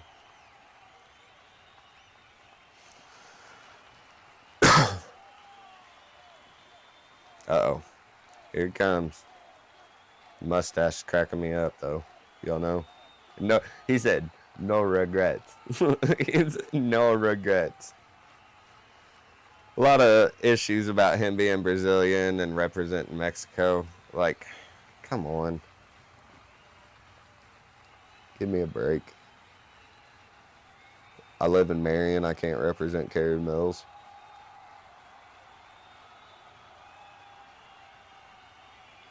Give me a break. He's gained so much aura since the cowboy hat. And, well, I don't know. Has he had the cowboy hat the whole time? I don't think so. But the cowboy hat with the little ponchos, like almost like a drug rug. Oh, he's excited. He's too excited.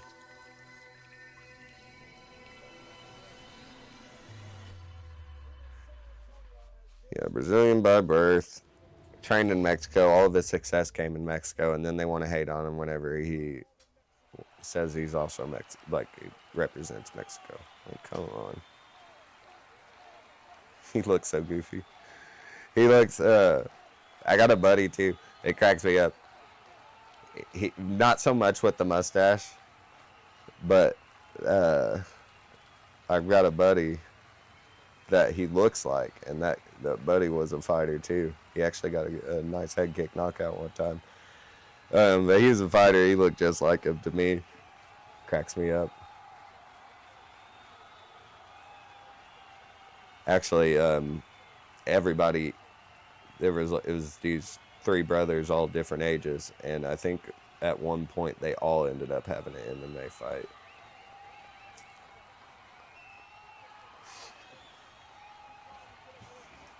So yeah,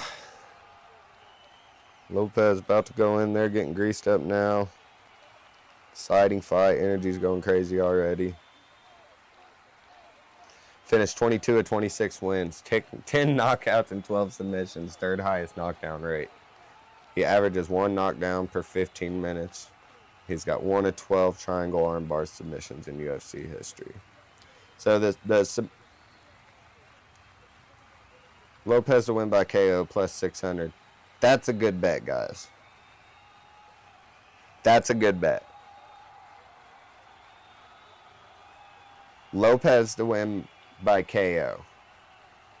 Bet $10, win $60. That's a good. I wonder what the odds were the other way. Oh, Gene Silva's the favorite. That's why. I wonder if that swung. Everybody, move. All right, this would be the one that I would say is the best bet of the night. I would say best bet of the night would be Lopes by KO. Plus 600 odds for Lopes to win by KO. Lopez, whatever you want. The commentators all call him something different. That's crazy. We'll see. Maybe the odds makers just know something we don't. But tail of the tape, 30-28, pretty close in age. Lopez with 3-inch reach advantage and a 4-inch height advantage. So same thing we were talking about. Gene Silva coming in as a favorite, minus 240. Same thing we were talking about. Let's see if he runs into issues with that because of Volt.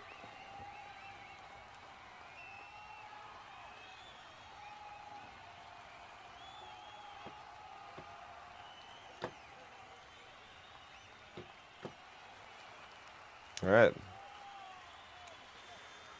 Whew. Y'all feeling that in your gut?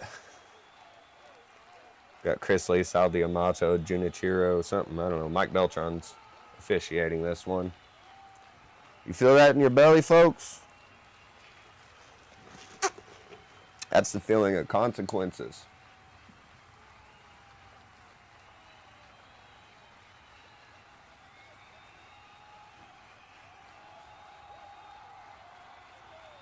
Silva's just waiting for Diego to look at him.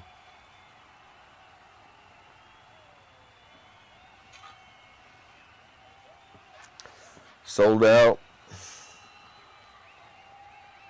I'm going to go ahead and turn my AC on. It's getting a little warm in here, guys. So far, my mics are holding in there. I think I've been live, what, 4 hours, 5 hours?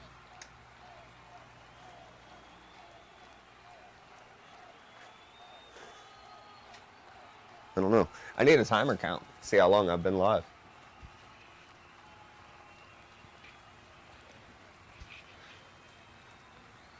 Silva walking out to the middle.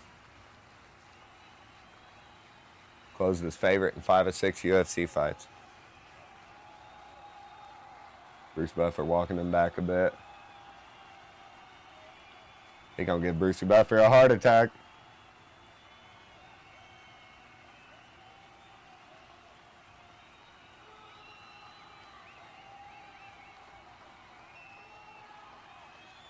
Very exciting.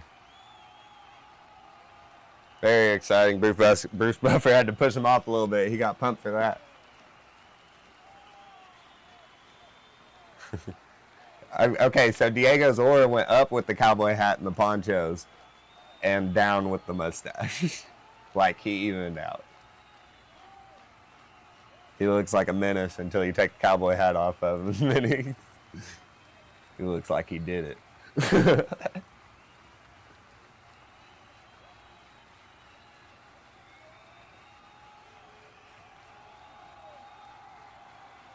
He looks like he's still trying to find the local hardcore scene that the kids are going to.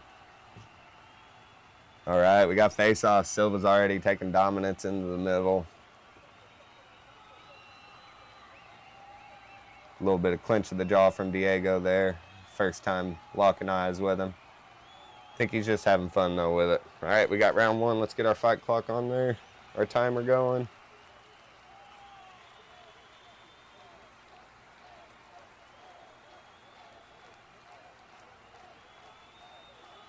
Find it.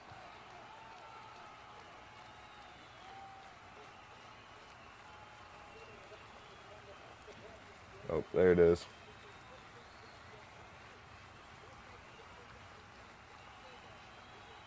All right, we're live, people. We're live. Right in the center of the octagon here. Silva poking the arms out. Oh.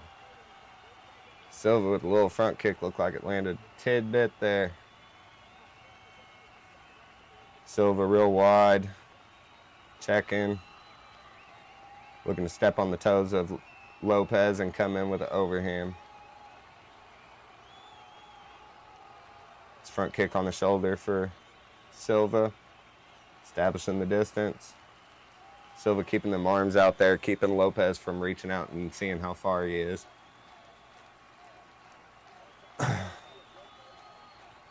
Good low kick there for Lopes. He caught it. First minute down.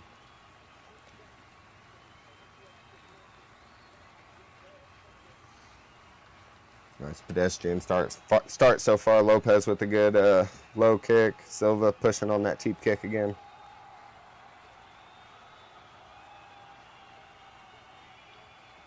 Good low kick from Silva. Another one. He does a good job with his feints. Like just those little things right there where he's shaking the hands at him and opening the palms and closing the palms.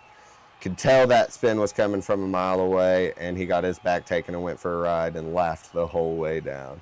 He knew that was coming. Lopes is on the back already, got the hooks in already. This is not good for Silva. Uh-oh. We got a cameraman that's not in his position. All right, we got Lopes full mount. Full mount, 2 minutes into the first round. Wow. These are the things you don't know about a fighter that hasn't been tested. Very high mount, getting a little too high for my liking. See, that was what I was kind of worried about, is he's easier to get bucked whenever you're that high. But those downward elbows are easier to land whenever you're that high. Big elbows. Split them open. Silva is split open. Lopes is unloading on top right now. Huge elbows, maybe to the back of the head. All right, into back mount now. Lopes is working on softening them up. Silva's got a big cut on the top of the head. Wow, elbows are devastating from Lopes. Silva's getting, Silva's working on a little transition here, almost had it. Oh, big elbow. Smashing elbows. Lopes is just unloading. Silva rolls to the back. Hooks are still in. He ain't going nowhere. He needs right there. He needs to sneak out the back door. Sneak out the back door. He is getting unloaded on people. What did I tell you about that bet? You tell me that bet wasn't a pretty smart bet. So far, so good. Oh, nice. Nice reversal from Gene Silva. Beautiful. He pulls his blood off of his head and shows it to him. He said, look what you did to me. Lopes is happy as can be right now. And long jab, just the slowest jab ever, just poked Silva right in the... He's going to let him poke him with that, and he's going to try and unload over the top with the right hand. Oh, good front kick from Gene Silva.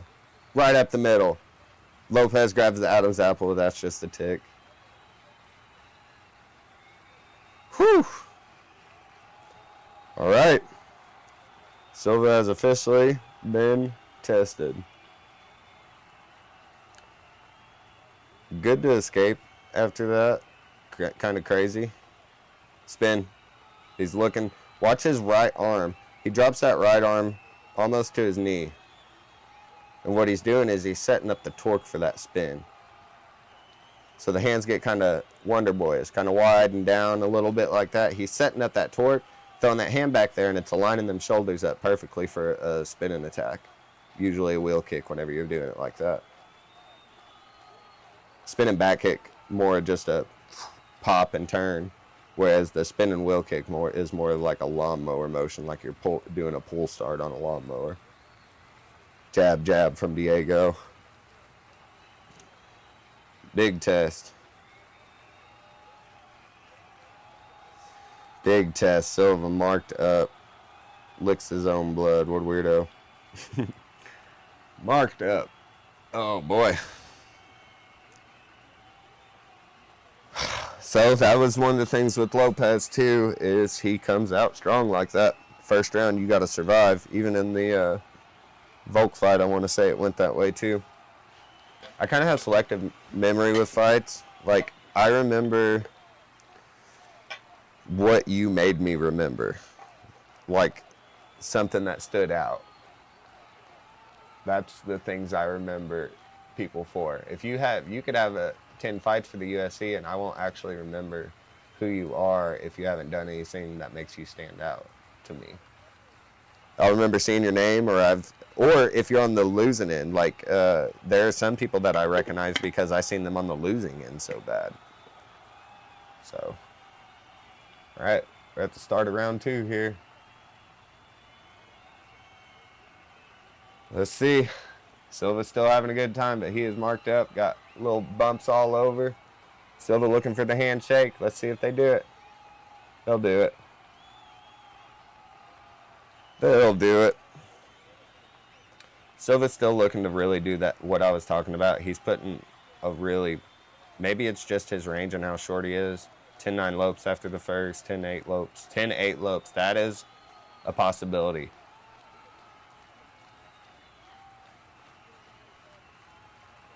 Lopes is a possibility in that round. But you can tell he's fighting a little close here, maybe looking to step on that foot, which is an old boxer trick.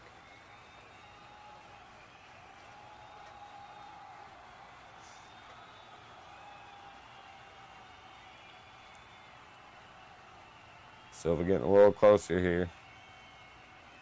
Lopes letting him kind of fake the hands out a little bit, and that's where he can land right there. Big left and right from Silva lands. Big overhand right from Silva. Big oblique kick from Lopez. Oh, big left from Lopez and a right from...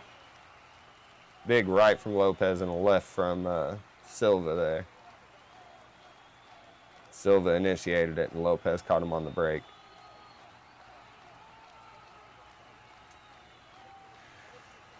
Lopes is getting a little more reckless here with his distance, and he's not quite seeing stuff 100% coming. Looks like there may have been an eye poke maybe or something. And Silva's respecting him and then just rips to the body. Big elbow in there for... Uh-oh. Lopez is getting a little pissed off.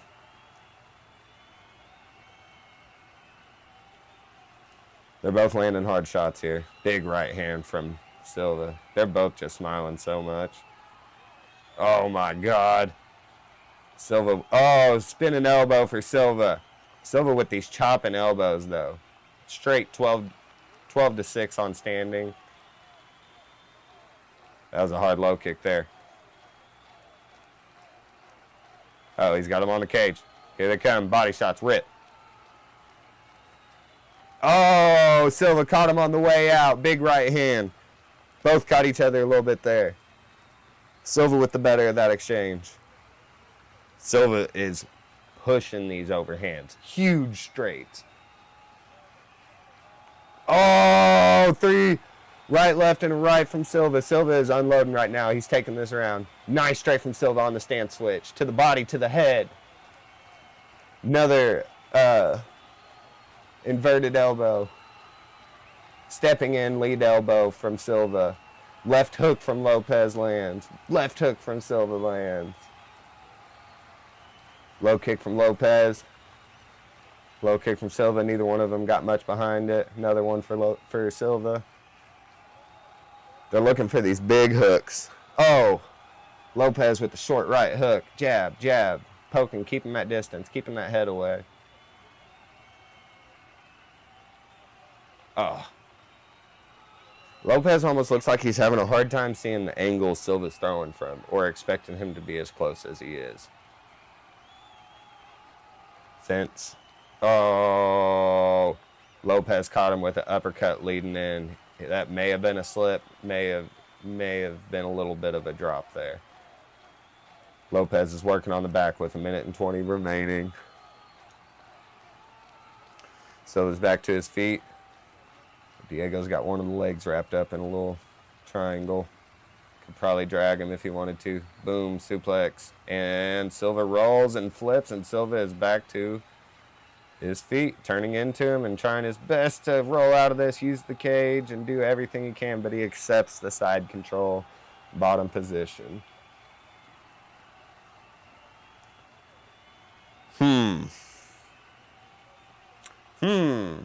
So, and he's back to his feet. Left hook from Silva lands, uppercut. Big right hook from Silva lands. Stepping in, chopping elbow from Diego. They're both throwing the craziest elbows at each other right now. Are y'all seeing this? Are you guys seeing this? Huge round. This, oh, spinning elbow, no, spinning elbow. Silva's down. Silva's down. Diego Lopez, spinning elbow. He's on the back right now. This might be it, folks. It's over. It's over. It's over.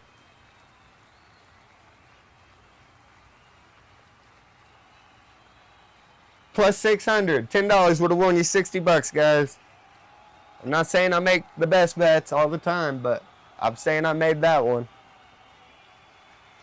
Lopes by knockout. Round 2. Spinning elbow. Wow.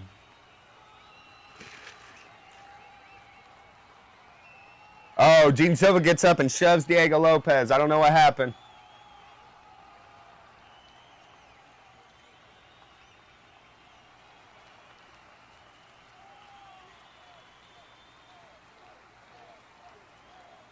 Silva is just emotionally battered up against the cage, just emotionally defeated.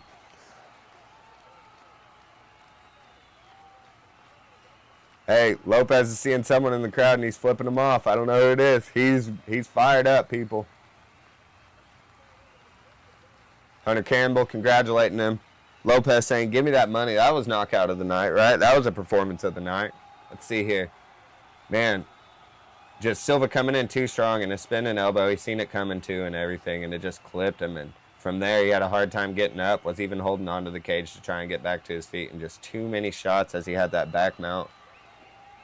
Kind of a quarter mount on the back and just ate way too many shots. I want to see what happened. They might not show it where they kind of got into it, but I want to know it. There was something that kind of happened. And there's the stoppage. Those were to the ear. Nothing too crazy or anything. Blood everywhere. Tries shaking off the ref. Gets up crazy. He knows it's over, but I want to see what happened. Did you guys see what happened where they got into it? What was that about? Let's see right here. He came over to congratulate him. He got up and he punched him in the back of the head. What a sore loser. You know what? We don't like that. We don't like that. All right, we got to finish, guys. We don't like that, though. We got to finish. We need to open a new box. Final fight of the night. So we got 7 finishes tonight. Because I'm breaking into this box. Oh. So I've opened 6 already, so this will be the 7th. Nobody guessed. Second round KO. I seen Lopez by decision. That was the only guess I seen, so. No winners on this one. Switch over to the card cam for a minute. You guys see the strike totals there? It was really starting to heat up there in the second round. I think there will be the moments where he says, let's see, just blood covering Lord. I think his corner was really disappointed in him for going after him like that and hitting him after the bell. Oh, there's a monster can. They're still there. Are these Diego Lopes custom fight shorts here? I didn't notice that on the way up. I didn't notice custom fight shorts. Diego Lopez. A knockout. Wow. Oh, they're shaking hands now. They're clearing it up. Man, Silva is tore up on the left side of his face.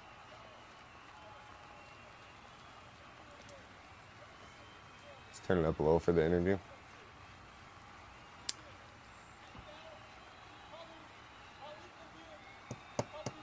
So, what do? Diego Lopez versus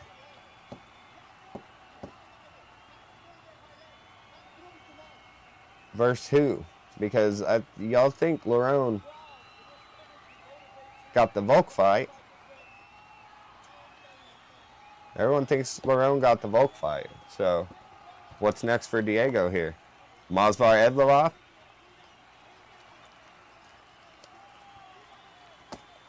I don't know.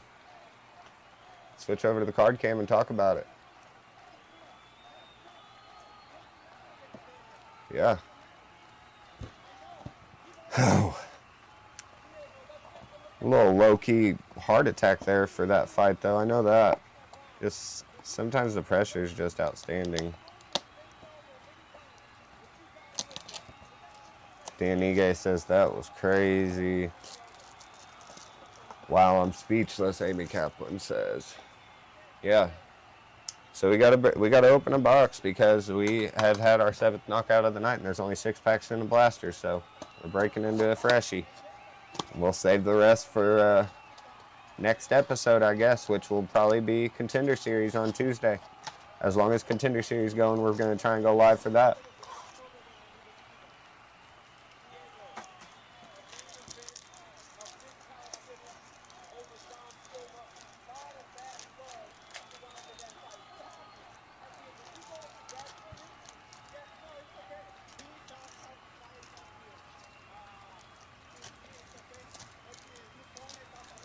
So I think this one feels a little thick. We're going to open this one. Let's see. Now, you guys, if you're not understanding the finisher giveaway, you have to comment method of victory, round, and winner by the end of the fight. Whoever has commented correctly is entered. Hi, bro. I wouldn't watch fight YouTube on Wi-Fi. Hi, what a finish. Yeah, that was crazy, man. Got a finish pack opening up now. So, yeah, if you don't understand the contest, let's say you guys guessed correctly there, you'd be entered to win if I was to pull a Gene Silva card. So it don't matter if it's a base card or if it's a 1-on-1. Look at that. Bend on those. God dang. That is just the craziest. There's nothing straight about it. So yeah. Upsetting about that. Diego Lopez with the big win tonight. Cameron Simon. See a Prism back there. Mario Batista. Marina Rodriguez. The Prism. And a Habib Nurmagomedov fired up. So yeah, these are just terribly bent already. Get that Prism wrapped up. We'll look at what we won tonight. How's time is it? Well, we got boxing starting in a little bit too in 5 minutes. Look at how they set that up. Wow. So Marina Rodriguez in the Prism refractor after that fight. And then throughout the night we got the Tom Aspinall Sepia refractor. Shavkat Rakhmonov green refractor 18/99. Tracy Cortez, Green Wave, refractored 88/125. Edson Barboza, Sepia refractor. Alejandro Pantoja in the Prism. Luana Pino in the refractor. Brandon Moreno in Sepia. Cedricus Dumas, rookie card in the Sepia. Saeed Nurmagomedov in the Prism. And that's pretty much what we got. So our upcoming schedule, we got Olberg versus Reyes coming up September 27th. Ankalaev versus Ferreira 2 and Valashvili versus Sandhagen October 4th. Oliveira versus Fiziev on October 11th. And Renner de Ritter versus Daniel Hernandez for on October 18th. And yeah, we'll definitely be going live for all of those. So let's keep an eye on that. We'll definitely be going live for those. So I guess let's switch to boxing while I wrap this up. What'd you guys think of that fight? That was crazy. I wish it would have went on a little bit longer. What's these fights on? Netflix? I'm gonna go to my streaming site.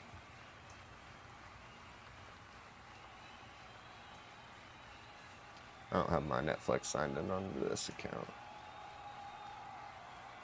Canelo Crawford. Yeah, I don't know much about, I know boxing, but I'm just kind of like a hipster when it comes to boxing, I guess. I just know the basics.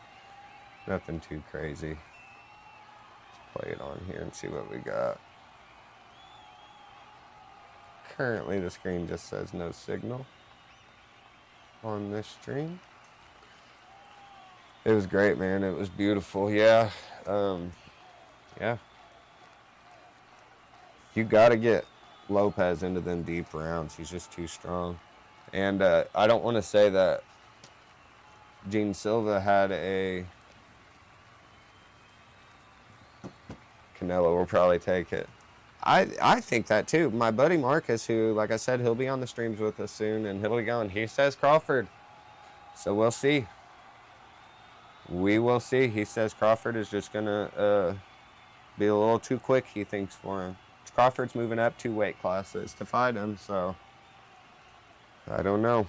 What do you guys think was going on with the Saudi guy, Turkish? I need to know his actual name, but the guy who's promoting all these Rida season events. What do you think that surprise was he was wanting Dana to talk about, but Dana was like shut down at that press conference? He was like, no, don't talk about it.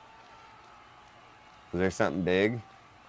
Are they maybe going to sponsor maybe they could sponsor the White House event? How would that look for the White House to have the event paid for by the Saudis? You know? Canelo will probably take it. We'll see.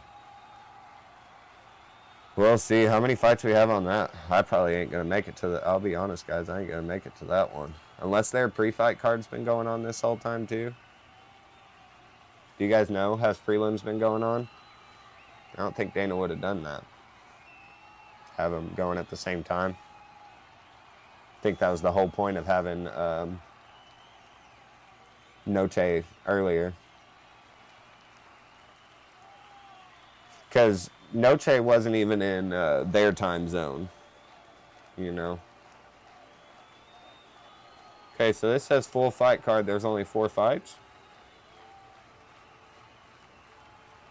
So maybe we'll make it. And we're live, people. Maybe we'll make it.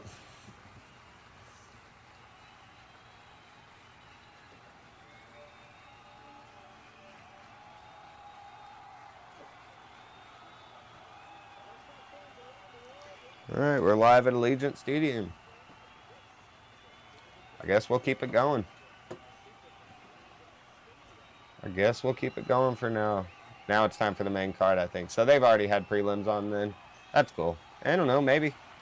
Maybe I'll stick it out for you guys.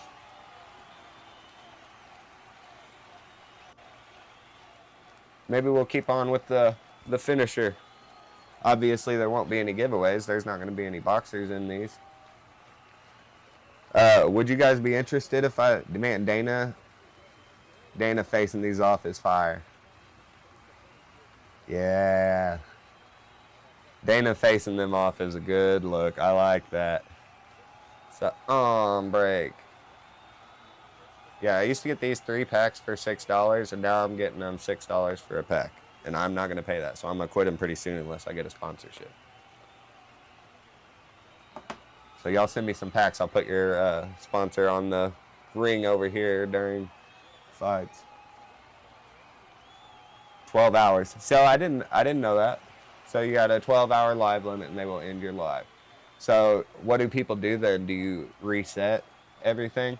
Like, remember I was talking, I wanted maybe a 24/7 channel. Would I have to have that stream where it refreshes every 12 hours then and uploads to a new stream? Or how do people run the 24-hour streams?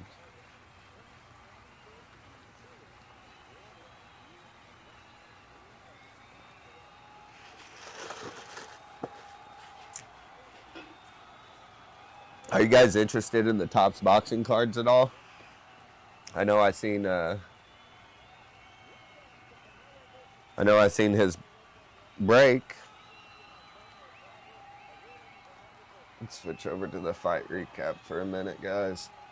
I need to step away. I can still talk to you, but I need to step away from the camera for a second. Not that one. We're here still. Just this one. Yeah, you guys see the UFC Breaks episode on Topps Chrome, and have you guys kept up with any of them? I just don't know enough about boxing and think there's going to be a whole lot of nothing in there. I think the fighters are too in and out sometimes. Like, they're not here to stay sometimes. But you do have your good pulls, your big pulls. That would be just awesome to have. So, like, you know, the Jake Paul, Tyson Furies, the Usyk, Anthony Joshua, Francis Ngannou. I assume all of these people are in there. Mike Tyson, you got legendary ones that are probably in there. I wonder if Mayweather's in there. Pacquiao. Obviously, your big, huge names. I don't think they're going to have that Tony Ferguson one in there, though, yet. What do you guys think?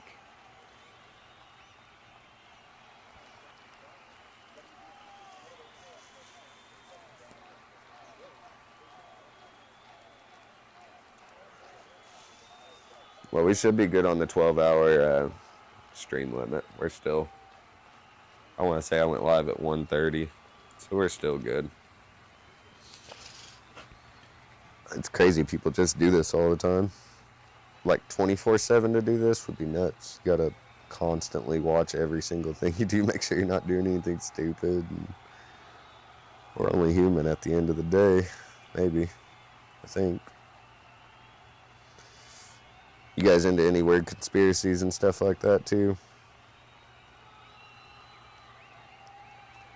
I've got a plethora of them that I investigate.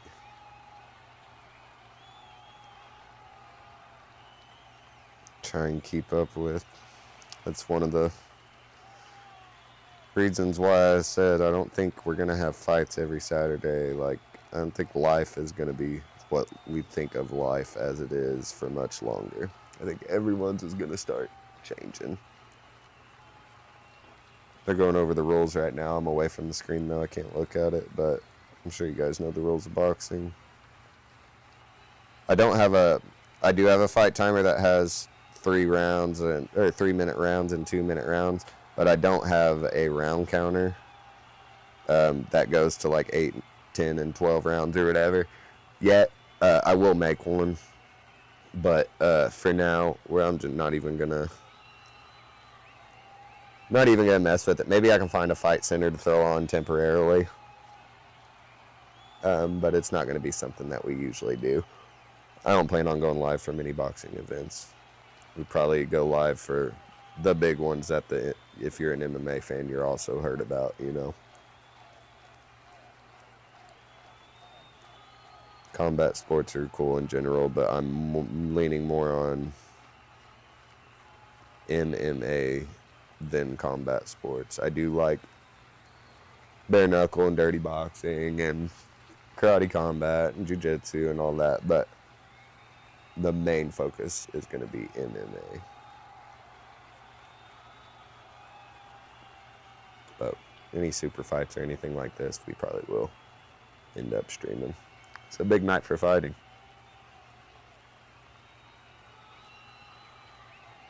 Big night for fighting.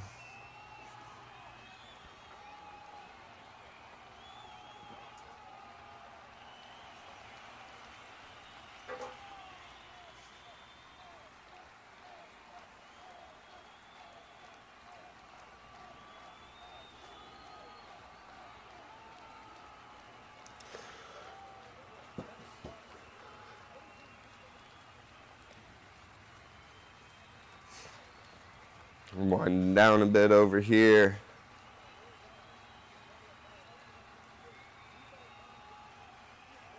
Oh, one day do a 12-hour stream. Okay. Okay.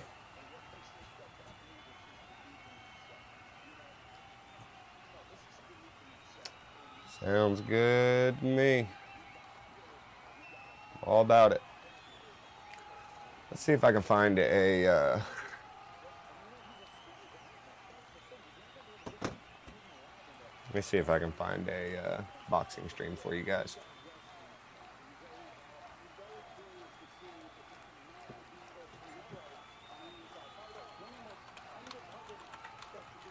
I don't want to play the actual fight, obviously, but maybe there's is there a boxing fight center?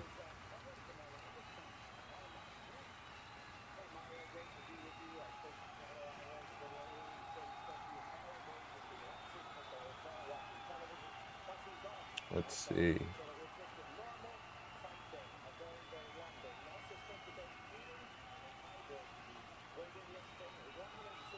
So they don't have like a tail of the tape and everything section like they have for UFC on ESPN. So let's look around somewhere else and see if we can find a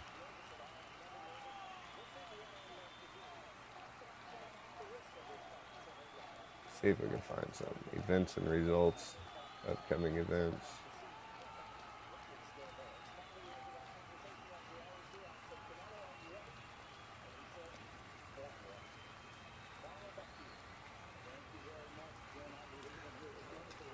Let's do boxing live stats.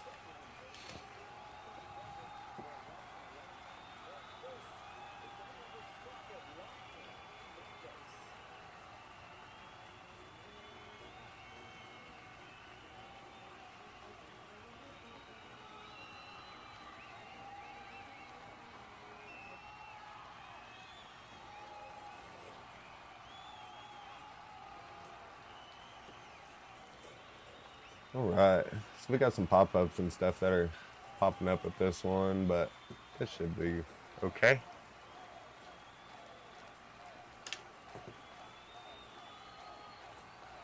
Let's see.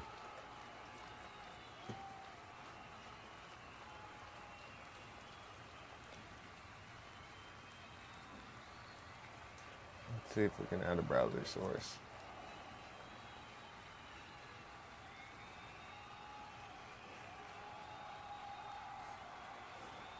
Yeah, next live is Tuesday. I was kind of wondering that. I wonder how many people, like real fight fans, are going to be wanting to watch the fights, you know? So, I don't know. I just look at it as something I can do during the fights. It'd be cool. Pretty soon, everyone's going to be able to watch the fights, you know? It's not like a pay-per-view thing, but I still, you know, maybe someone would decide it would be cooler to tune into my thing. Maybe they're in the car or something like that and they don't want to pay attention. I don't know if you guys are seeing all this stuff I'm doing right now, but let's try to, I'm going to try and make it.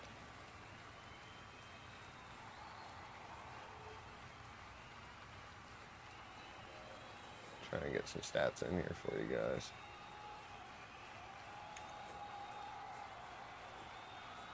So I bet when I change this website, all that's going to change anyways, so we'll see.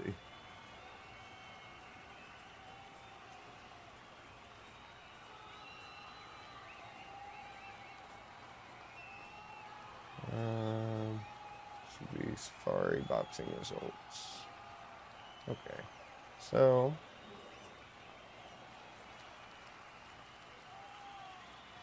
Bank versus Uge the next fight.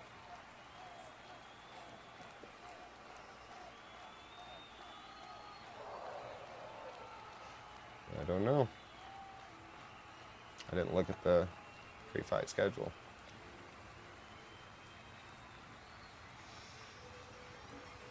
I guess we will see. Oh, I forgot about the post-fight press conference, though. We should go to that.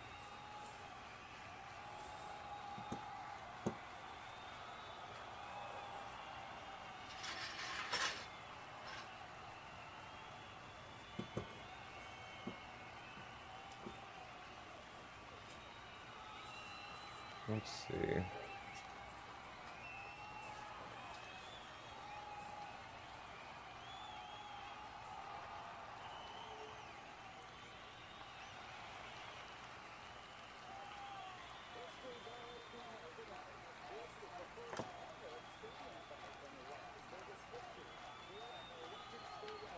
First ever stadium fight in Las Vegas history. Huh.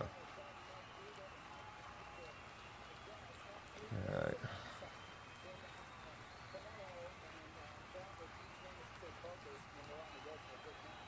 So yeah, I don't know how this is going to update. I wasn't planning on staying live for boxing, but if we're already a little ways through the card, might not be as bad.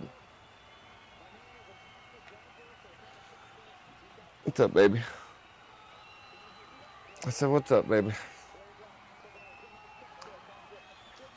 Girlfriend just came in here. Let's see. Waiting for UFC. Supposed to be live at 8. It's 8:13, so we're just waiting for them. Let me refresh it.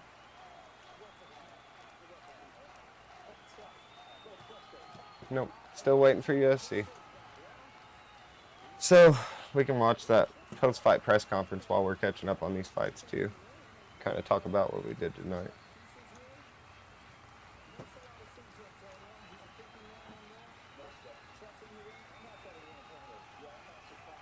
Oh, the chat's open. People are going crazy in there. Everybody hating on the fighting nerds in there, apparently.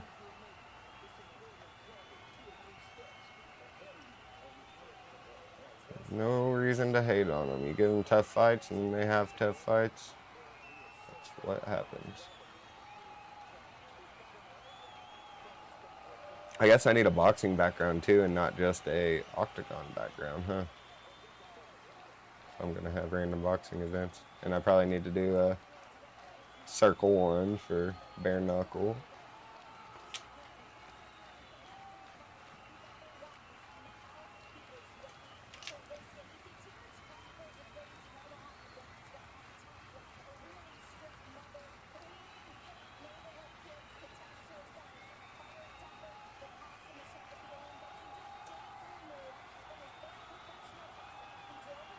Yeah, one day do a 12-hour stream. What event, MMA event, could possibly take 12 hours of my day?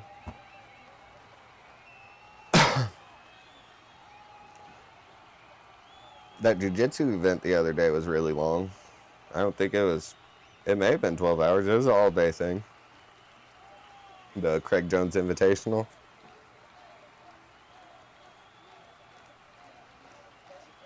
Oh. 1 second, guys.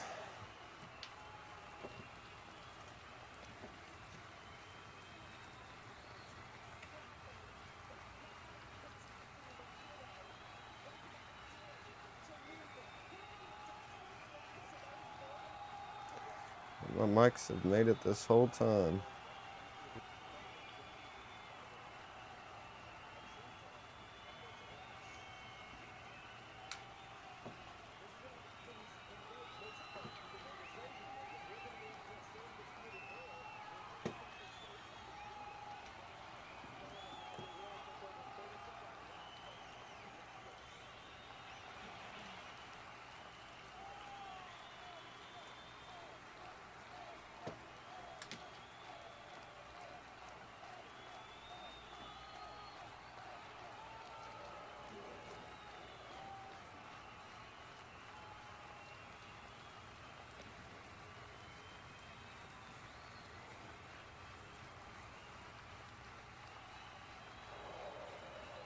Wonder what we're waiting on for this press conference.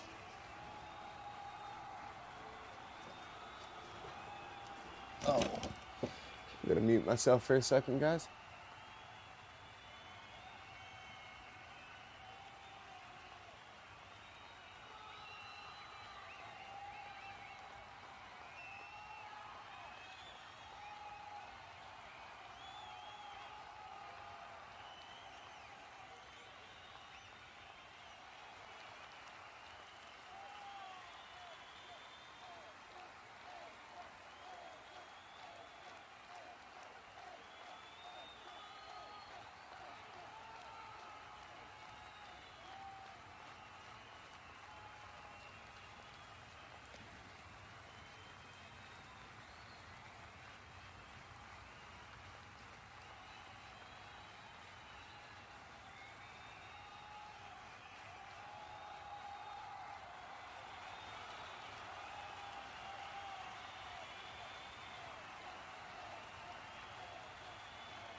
So you guys watching this fight live? You guys switch over to boxing? Or you guys heading out for the night?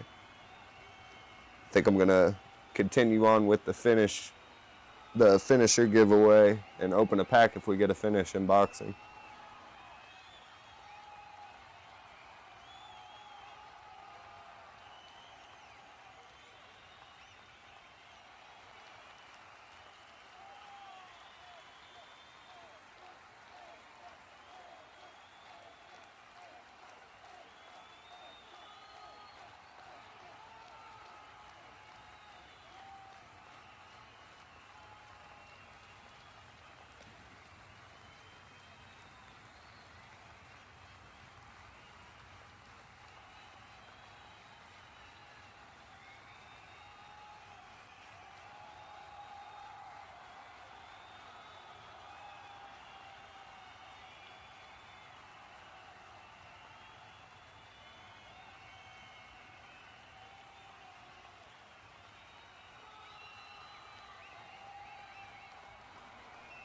I don't know much about these other fights, but who you guys got in the main event tonight?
And the event has officially started.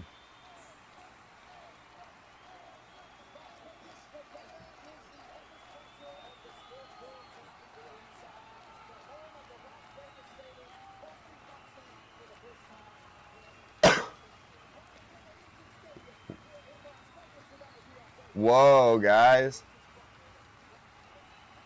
Whoa, we got John Anik as the announcer. Wow, I didn't expect that.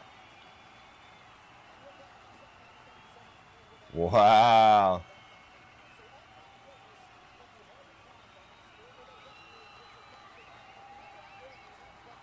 He's got a boxing suit on. Yeah, you see that? That's cool, ain't it?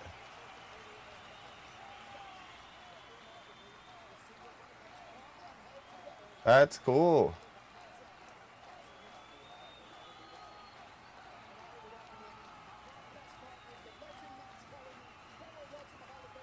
I'm still here. I'm just in the background doing stuff. I still see you guys. Yeah. Yeah, that's awesome. I didn't expect that. I thought it was crazy. Was it the Dirty Boxing event the other night or whatever event it was that had John Anik's brother as the announcer? Bro, it's 3:21. What the heck are you doing? Stop watching me, bro. It's 3 in the morning. You've been here for 6 hours, 7 hours. You're crazy.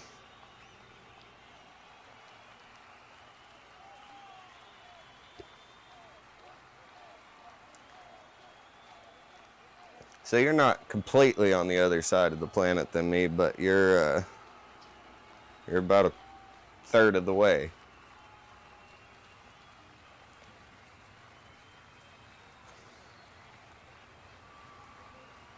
Have you ever had any fights close to you?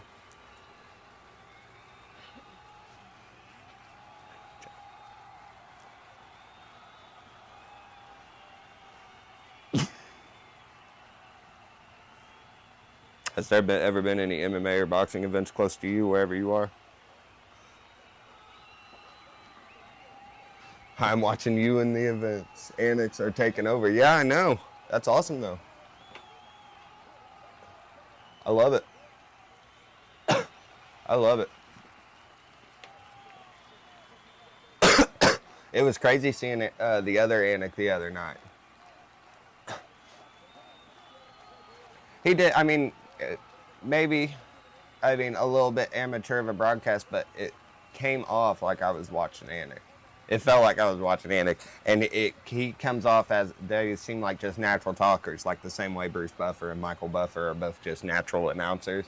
It seems like that was a good fit for him. I've not seen him involved in many things. I know I've seen him before enough that I knew he existed, that he had a twin brother, but I don't know if I've seen him announced before, so see him announcing at that event was kind of cool too. And this is pretty cool to see him involved in this. I wonder what his knowledge is whenever it comes to boxing, though. You know, it is a completely different game. So yeah, we'll keep watching this live boxing results things. Nothing's happened yet, but we'll see if something changes on it. We may find another thing that keeps up with the stats. I don't know what this is going to look like, but we'll figure it out.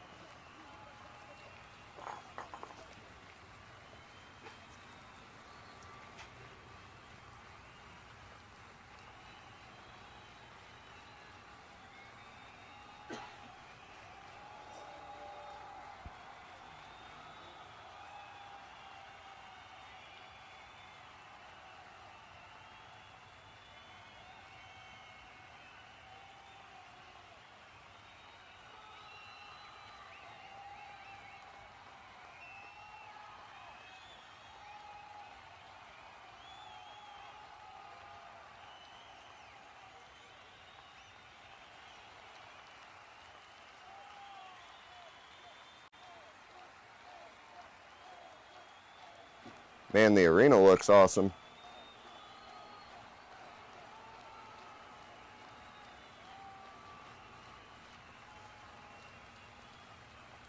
Here you go. I said, here you go. Yeah, so we don't, I've only been to one, I've only been to one boxing event. And it was Mike Tyson versus Jake Paul. And that was the only time I've ever went to a boxing event. And we had to drive all the way to Dallas to go to it. So it was a lengthy drive, probably like 13, 14-hour drive from where I'm at to go to it. But that was in a stadium, AT&T Stadium where the Cowboys play or something like that. I don't know, it was in Dallas Cowboys Stadium, and there was like 80,000 people there. So it's not rare that boxing's in a stadium, it's just rare that first stadium show in Vegas, I guess. But yeah, boxing seems, I can see boxing being rigged more because the whole thing is more like a spectacle. Like, everything about it was flashier. I'd been to a lot of MMA fights, and the hype of it, you don't see the hype of boxing unless you're there live, really. And then you see, oh, there's a lot of people here for this.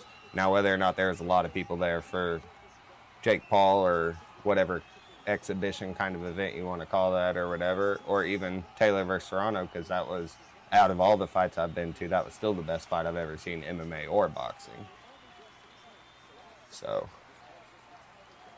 I don't know, but that's the only boxing event I've ever been to. I've been to quite a few MMA cards, UFC, PFL, and local, Shamrock, but I've only been to one boxing event.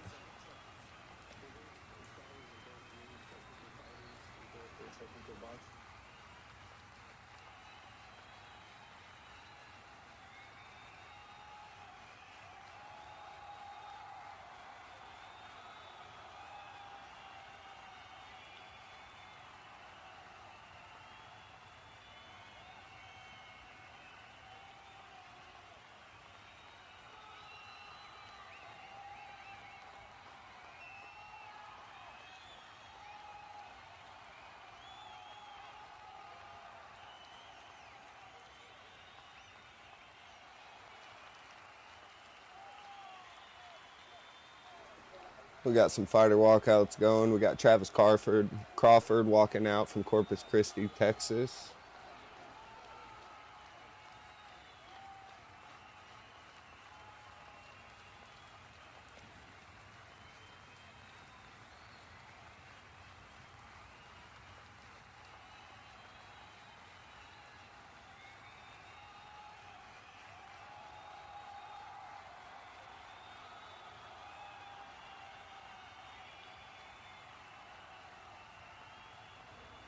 Place looks kind of empty. You guys see that?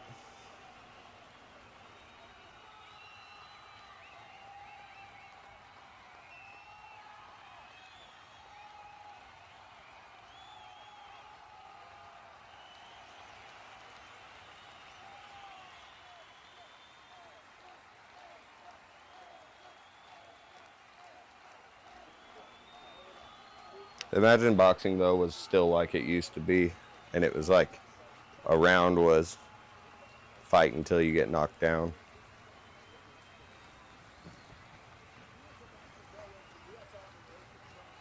There used to be fights that went over 100 rounds and were like 9 hours long. 7-4, 2 KOs. Announced retirement and has enlisted in the U.S. Army. Accepted fight on 21-day notice. So is he a fighter or not?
You hear me now?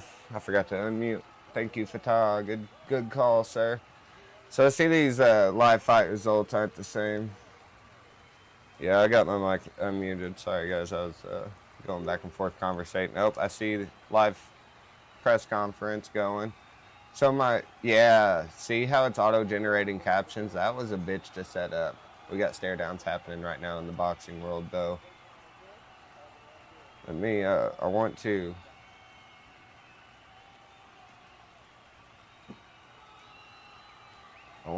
try and, let's see, find a,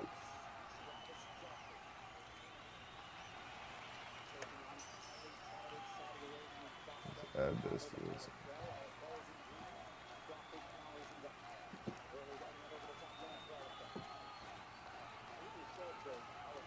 Okay, I think that's good now. I'm going to try and find a different live fight thing. View fight info. Oh, this is cool. But do they only have the main fight, or can you go through all the fights? Full card. See, it has a bunch of ads, though.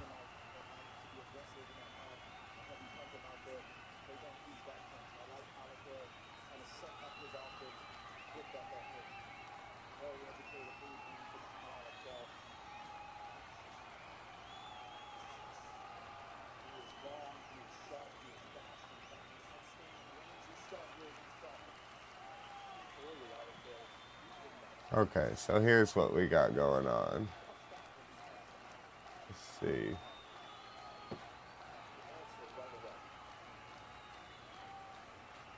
Who we got here? Alacao and Crawford. It's not showing them here.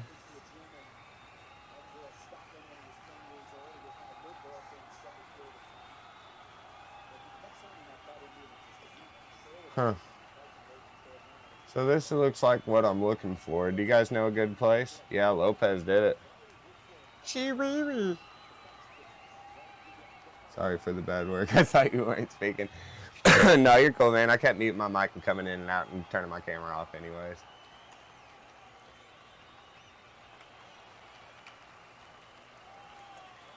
I'm trying to find a CompuBox. Yeah, like that kind of thing.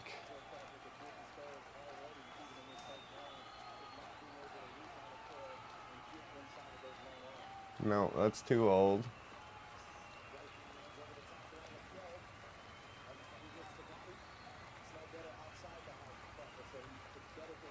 Do you guys know of a good one?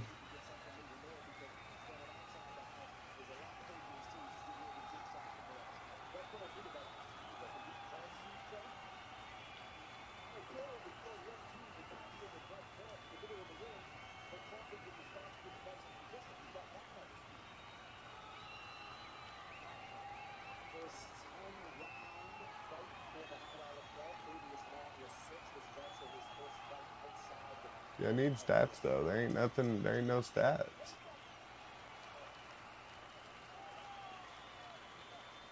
They're messing up.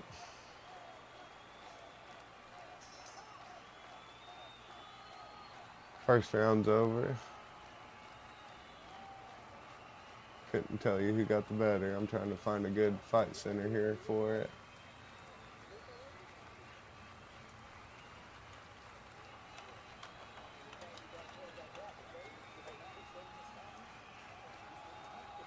Maybe if I put Crawford versus Canelo.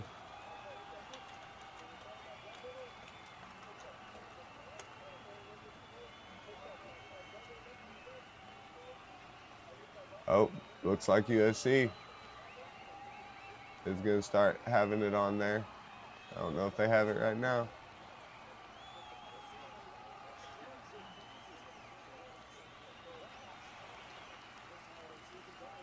Looks like this is just scorecards and stuff.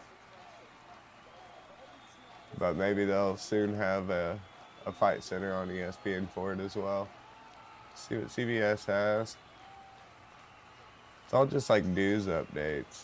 Nothing live.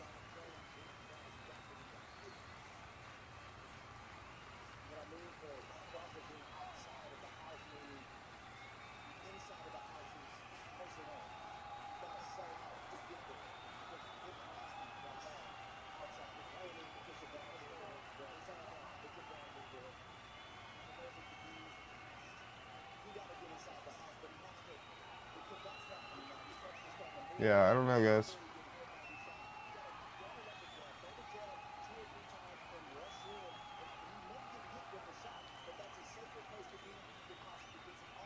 May just have to look at this for a bit.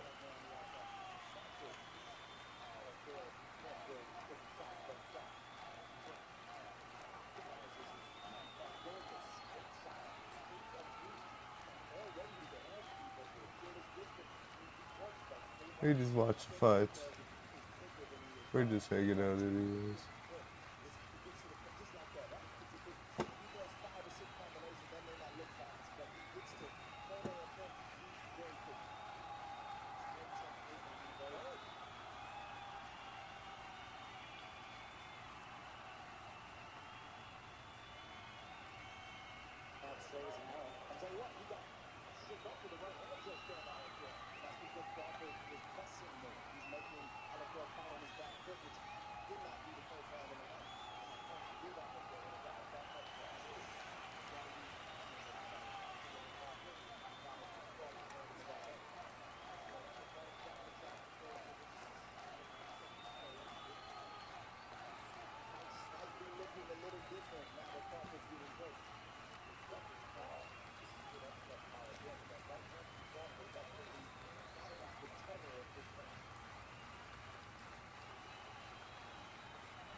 So just do it like that. Fighting nerds are done. Yeah? I don't know. He still look good. You don't think he still had his moments? You don't think they still have all the people they've placed they've fought have been top prospects and top people that were already coming up? Like, they all got really put to the test. I don't think they're done. You think Protez came back and got a good spinning elbow win recently? Yeah, I don't know. You guys can watch that. Let's see. Yeah, y'all are just going to have to watch along with the fights, and if you got some audio, I ain't going to sit here and try and commentate for this. I'm not as familiar with boxing, but no, I don't think fighting nerds are done at all. I think Rufy got a little overwhelmed the other night, though. Worse than any of them, but they're all getting put to the test against the people who are obviously at the top. Like Imavov, in what world do you fight Adesanya and then you fight Boyao? Like, what world is that accurate? Like, if he already beat Izzy, he already beat Izzy and Cannonier. I seen him beat Cannonier in Nashville. He already beat Izzy and Cannonier. Both of those people who I would think would be, at least whenever he fought them, ranked above Boyao. I think Boyao needs to do the best out of all of them, being the leader of them, you know. I think he needs to set the example. I don't think the fighting nerds are done. I think they'll be around. They're nice and popular, and they'll have a good time, and it'll be a big thing. It's like about to start the second round. That seemed like a super long in between the rounds. Round 3. Maybe that's why. I missed the whole round.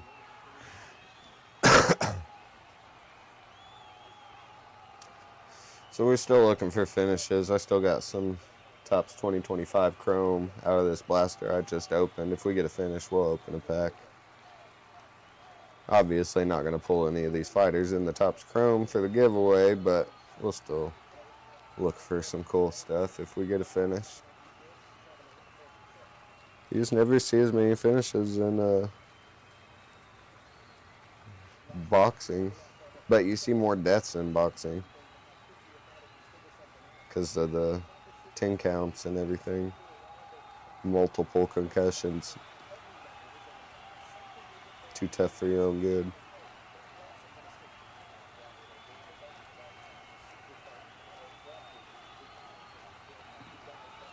Yeah, here, you guys, you gotta battle it out. I'm gonna add it to the screen. You guys, if it updates by the end of the stream, I'll update it again. I'm gonna add the leaderboards.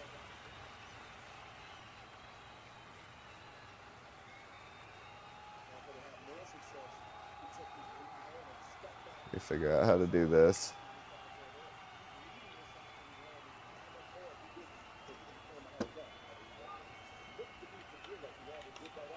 I got to use most of my scenes tonight. That's good. I think that was I think I just seen it.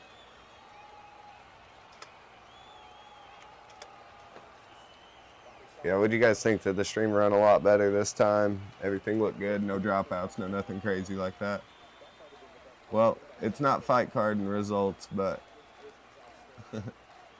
I can put the leaderboards over there and you guys can battle it out.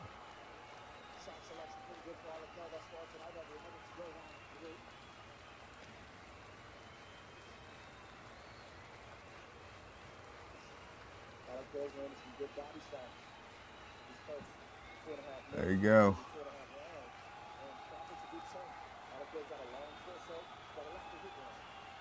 You guys battle it out. No, fighting nerds ain't done.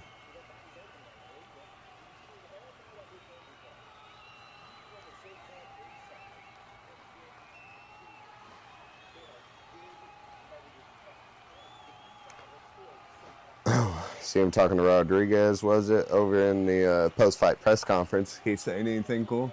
Oh, wow, you can read those subtitles really, really clear for that. Cool. I was worried about if it was going to be a size issue.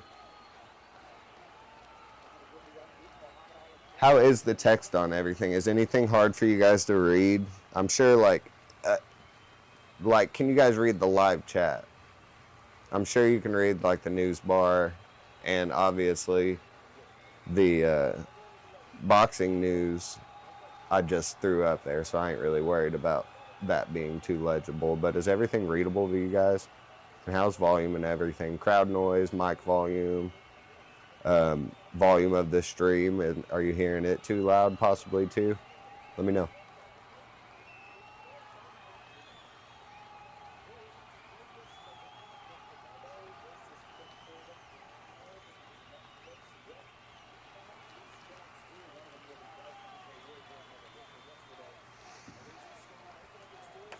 Let me know.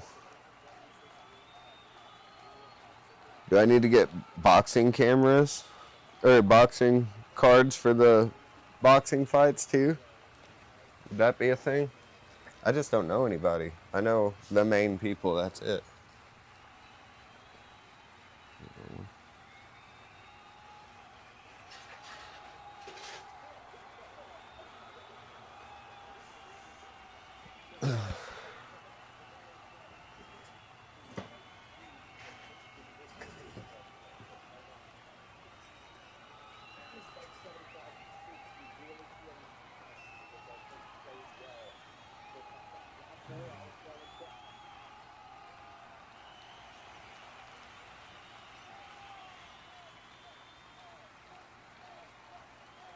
I gotta pause in my stream. See if we can get it to refresh.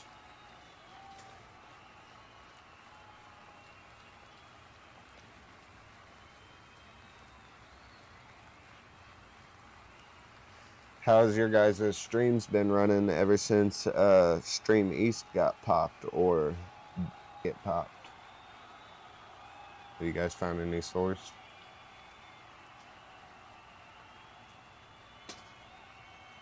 Like I said, I like to watch my fights on the actual streams just for quality rise. Yellow combo, good night, brother. Yeah, no, it's 4 in the morning, bud. You have a good night. Thank you for watching. Appreciate you. I don't know why you hung out for 7 hours, but you did. You see, you won. If you look up over here, you won. You won tonight, man. That's for sure.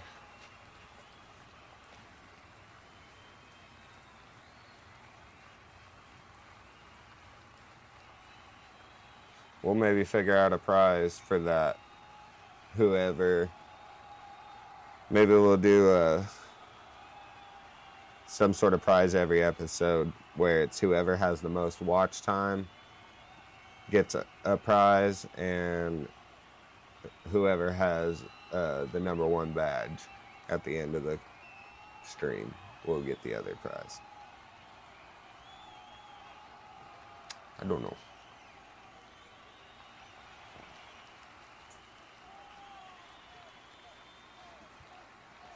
So far, we haven't got kicked off.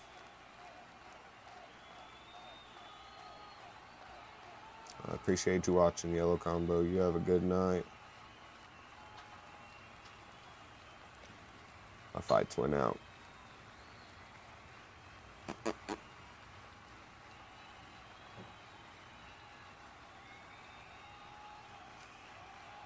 find a new stream. New legal stream.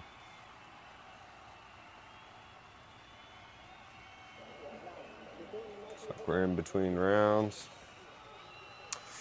Couldn't really tell you what's going on.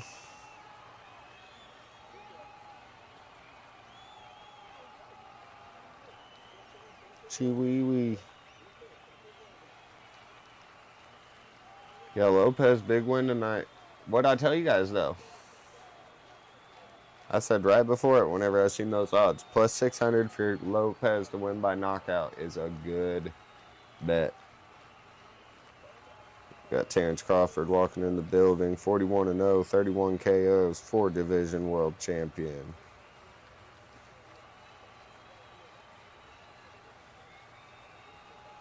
Yeah, if y'all were to listen to me on that bet, I'll have my new segments coming where I give you, I don't know what I'm going to call it. Maybe call it Bet the House or something like that, but a new segment where I find one bet on the card that I think is just a surefire win. That one probably wouldn't have been it. That might have been it, but even that one was risky. We just don't know enough about Gene Silva for that to not be a risky bet. And you've seen Gene Silva landed a bunch, but we know Lopez can take a shot.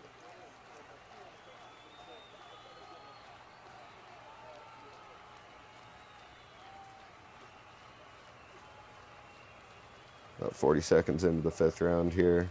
Alakal versus Crawford. Yeah, my streams keep pausing.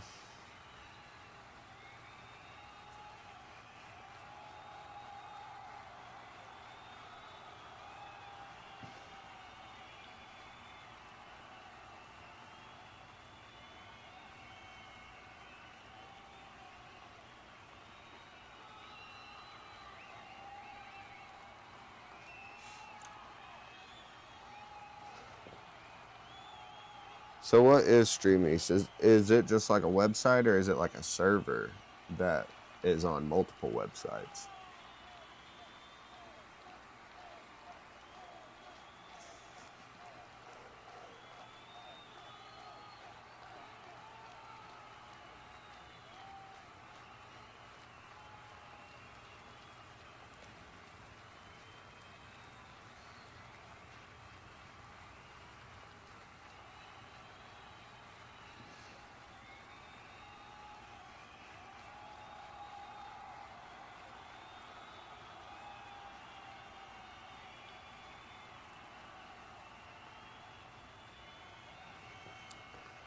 Yeah, make sure you guys tune in live for, I guess, Contender Series will probably be our next episode on Tuesday.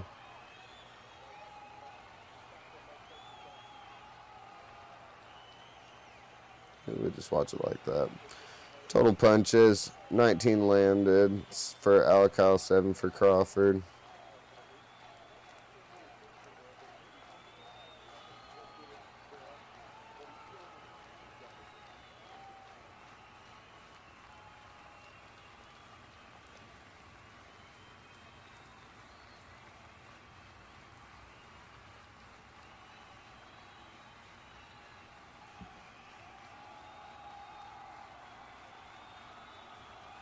The stream keeps dropping out though. I'm just gonna go ahead and call it a night though, so you guys know. I'm not interested enough to sit here and fight with it. We'll see. I'll give it a couple more tries.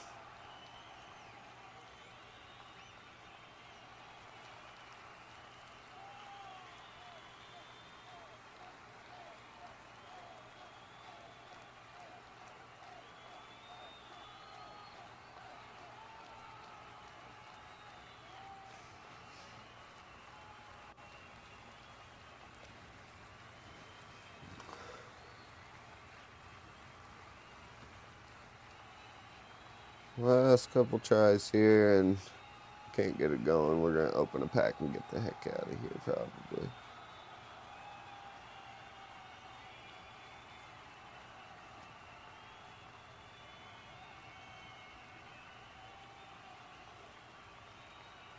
Yeah.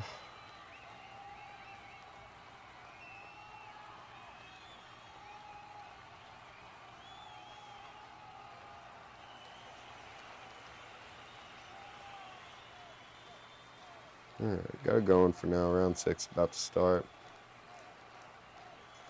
I'm going to do some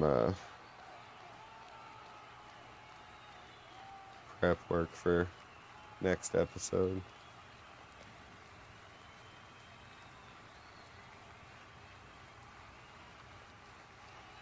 You guys just hang out.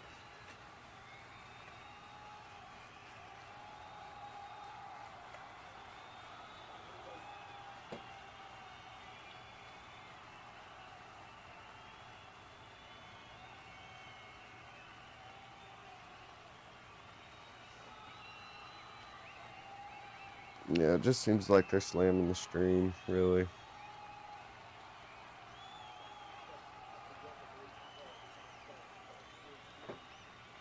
So, I don't know what you guys are seeing right now, but let's fix that. Let's just hide this for now. Maybe just hide it for now.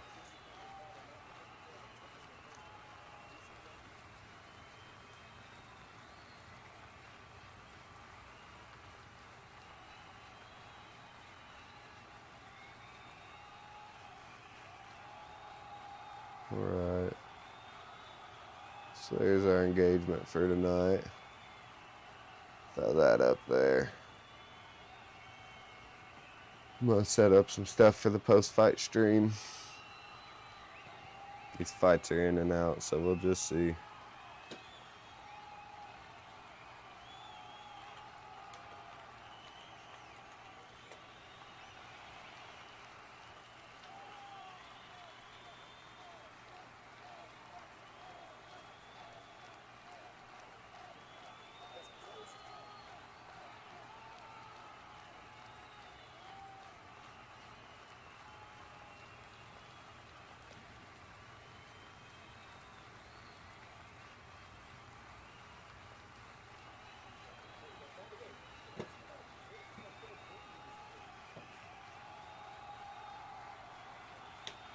It's doing its best to stream it, but it's just not working. Get you guys some highlights for tonight loaded up here, and then I'll hit the end of the stream segment for a bit and let you guys get caught up if you missed out on what has happened tonight at UFC Noche. Very impressed that my mics lasted this whole time.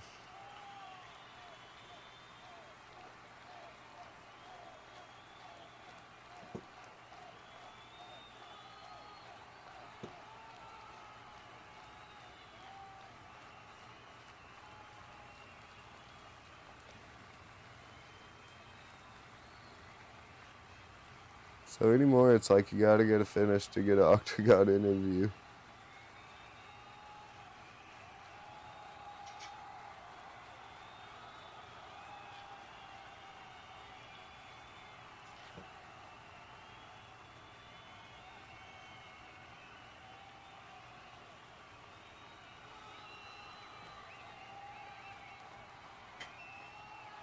Alright, so there's that. Let me go to my octagon interviews.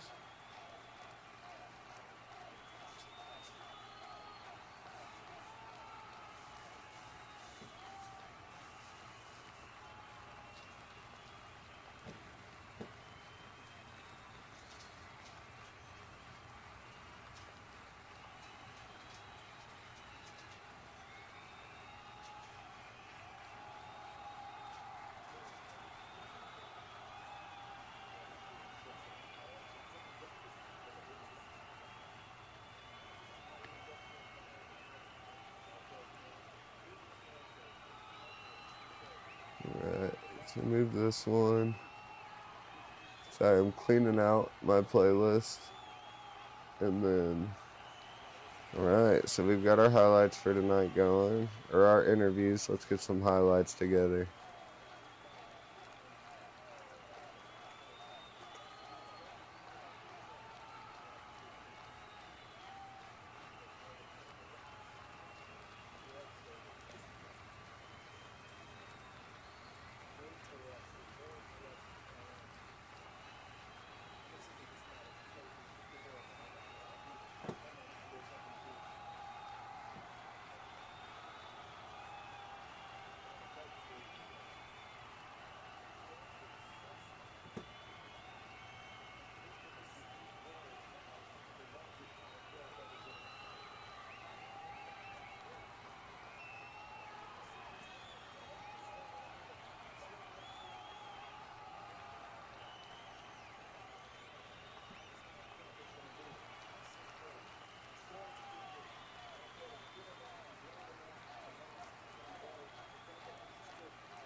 Landed a little bit in this fight now.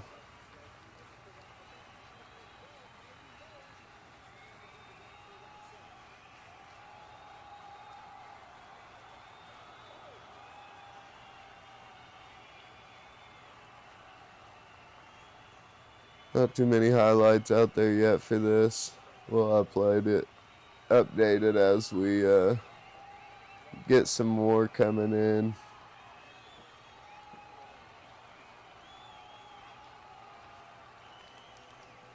Let's just get an idea of how we're looking at here.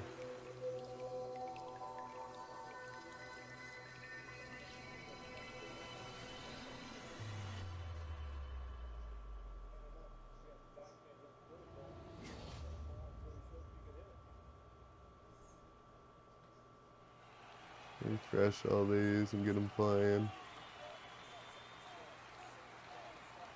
Loop it.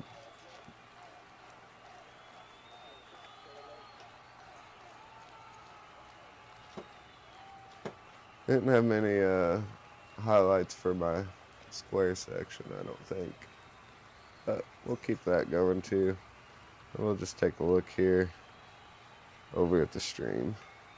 See what we're looking at here.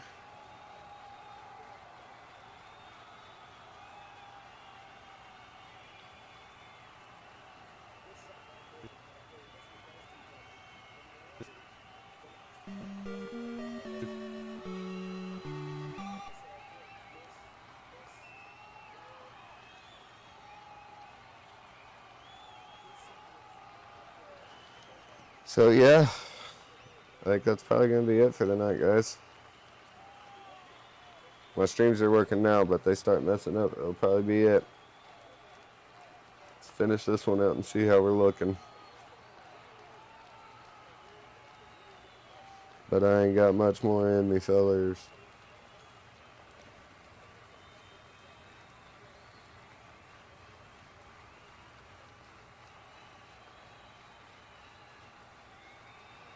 He looked like very nice. 10-9 for Alical all the way through. Apparently it's just been a walking away with it.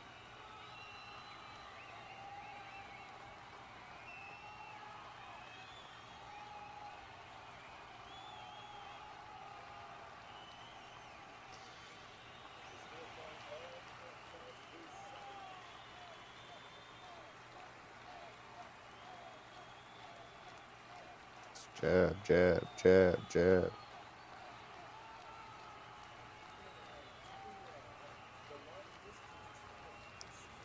Jab.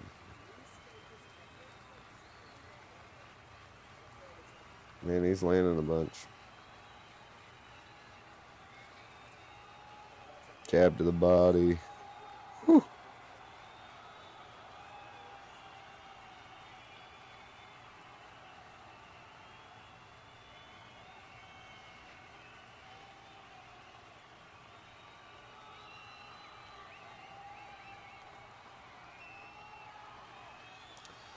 That just keeps freezing on me, guys. So, tell you what.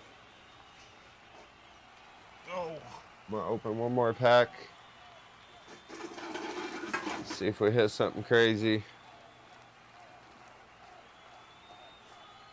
And we'll probably call it.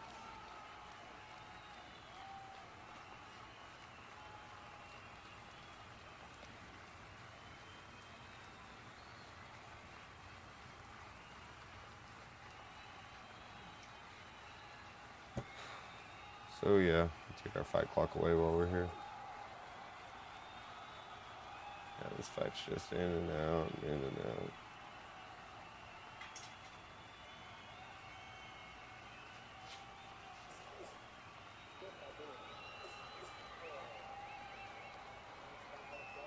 Alright.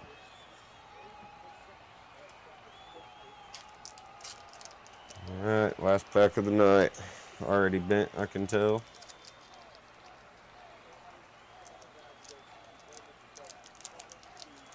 $30 seconds left in this round. Ooh, big two.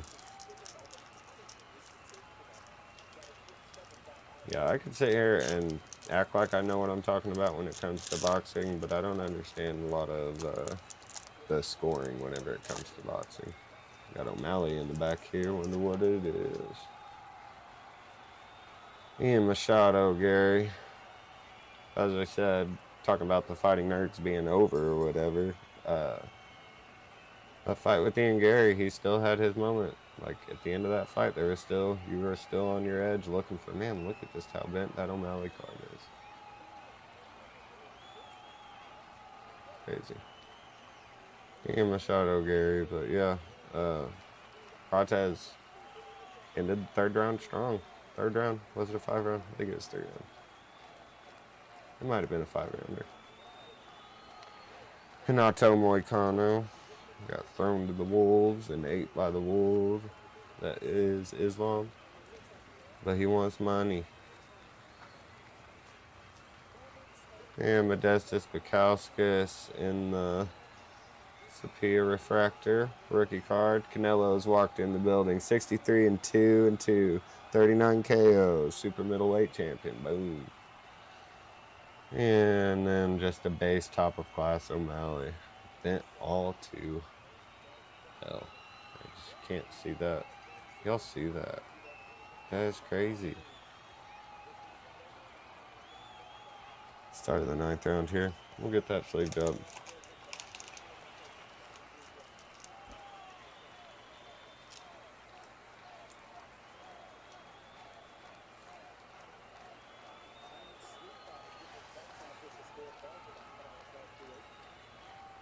All right.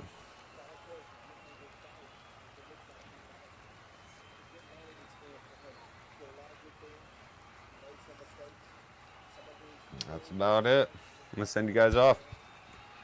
Appreciate you guys watching tonight, and we will be live for Contender Series.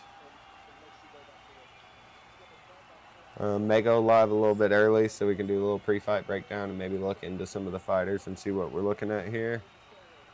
And see if there's any information we can get about the fights. For a Contender Series, we will open a full box of Chrome. I don't want to, we'll just open a full box of Chrome. We won't do the finisher giveaway for that. With it only be 5 or sometimes 6 fights on Contender Series, I would just rather just open up a whole pack. We can still run the finisher. Well, finisher don't work whenever they ain't in the UFC, so.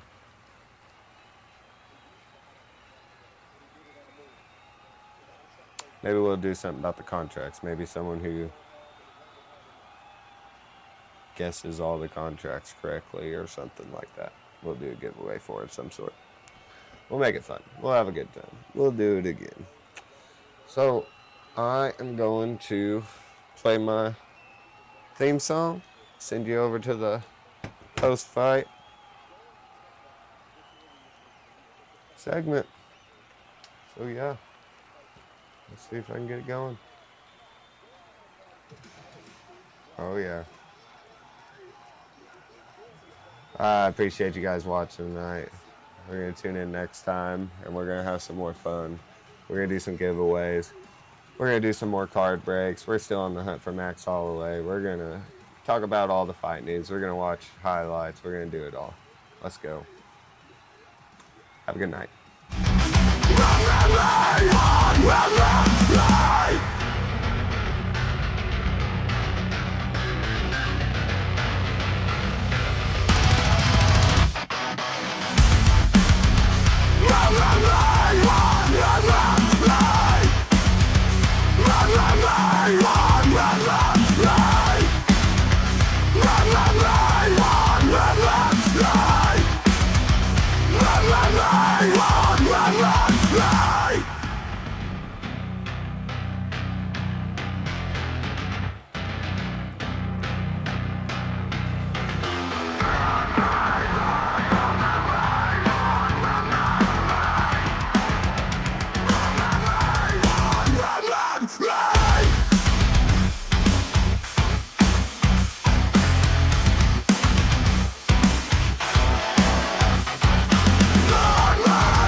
MMA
Run,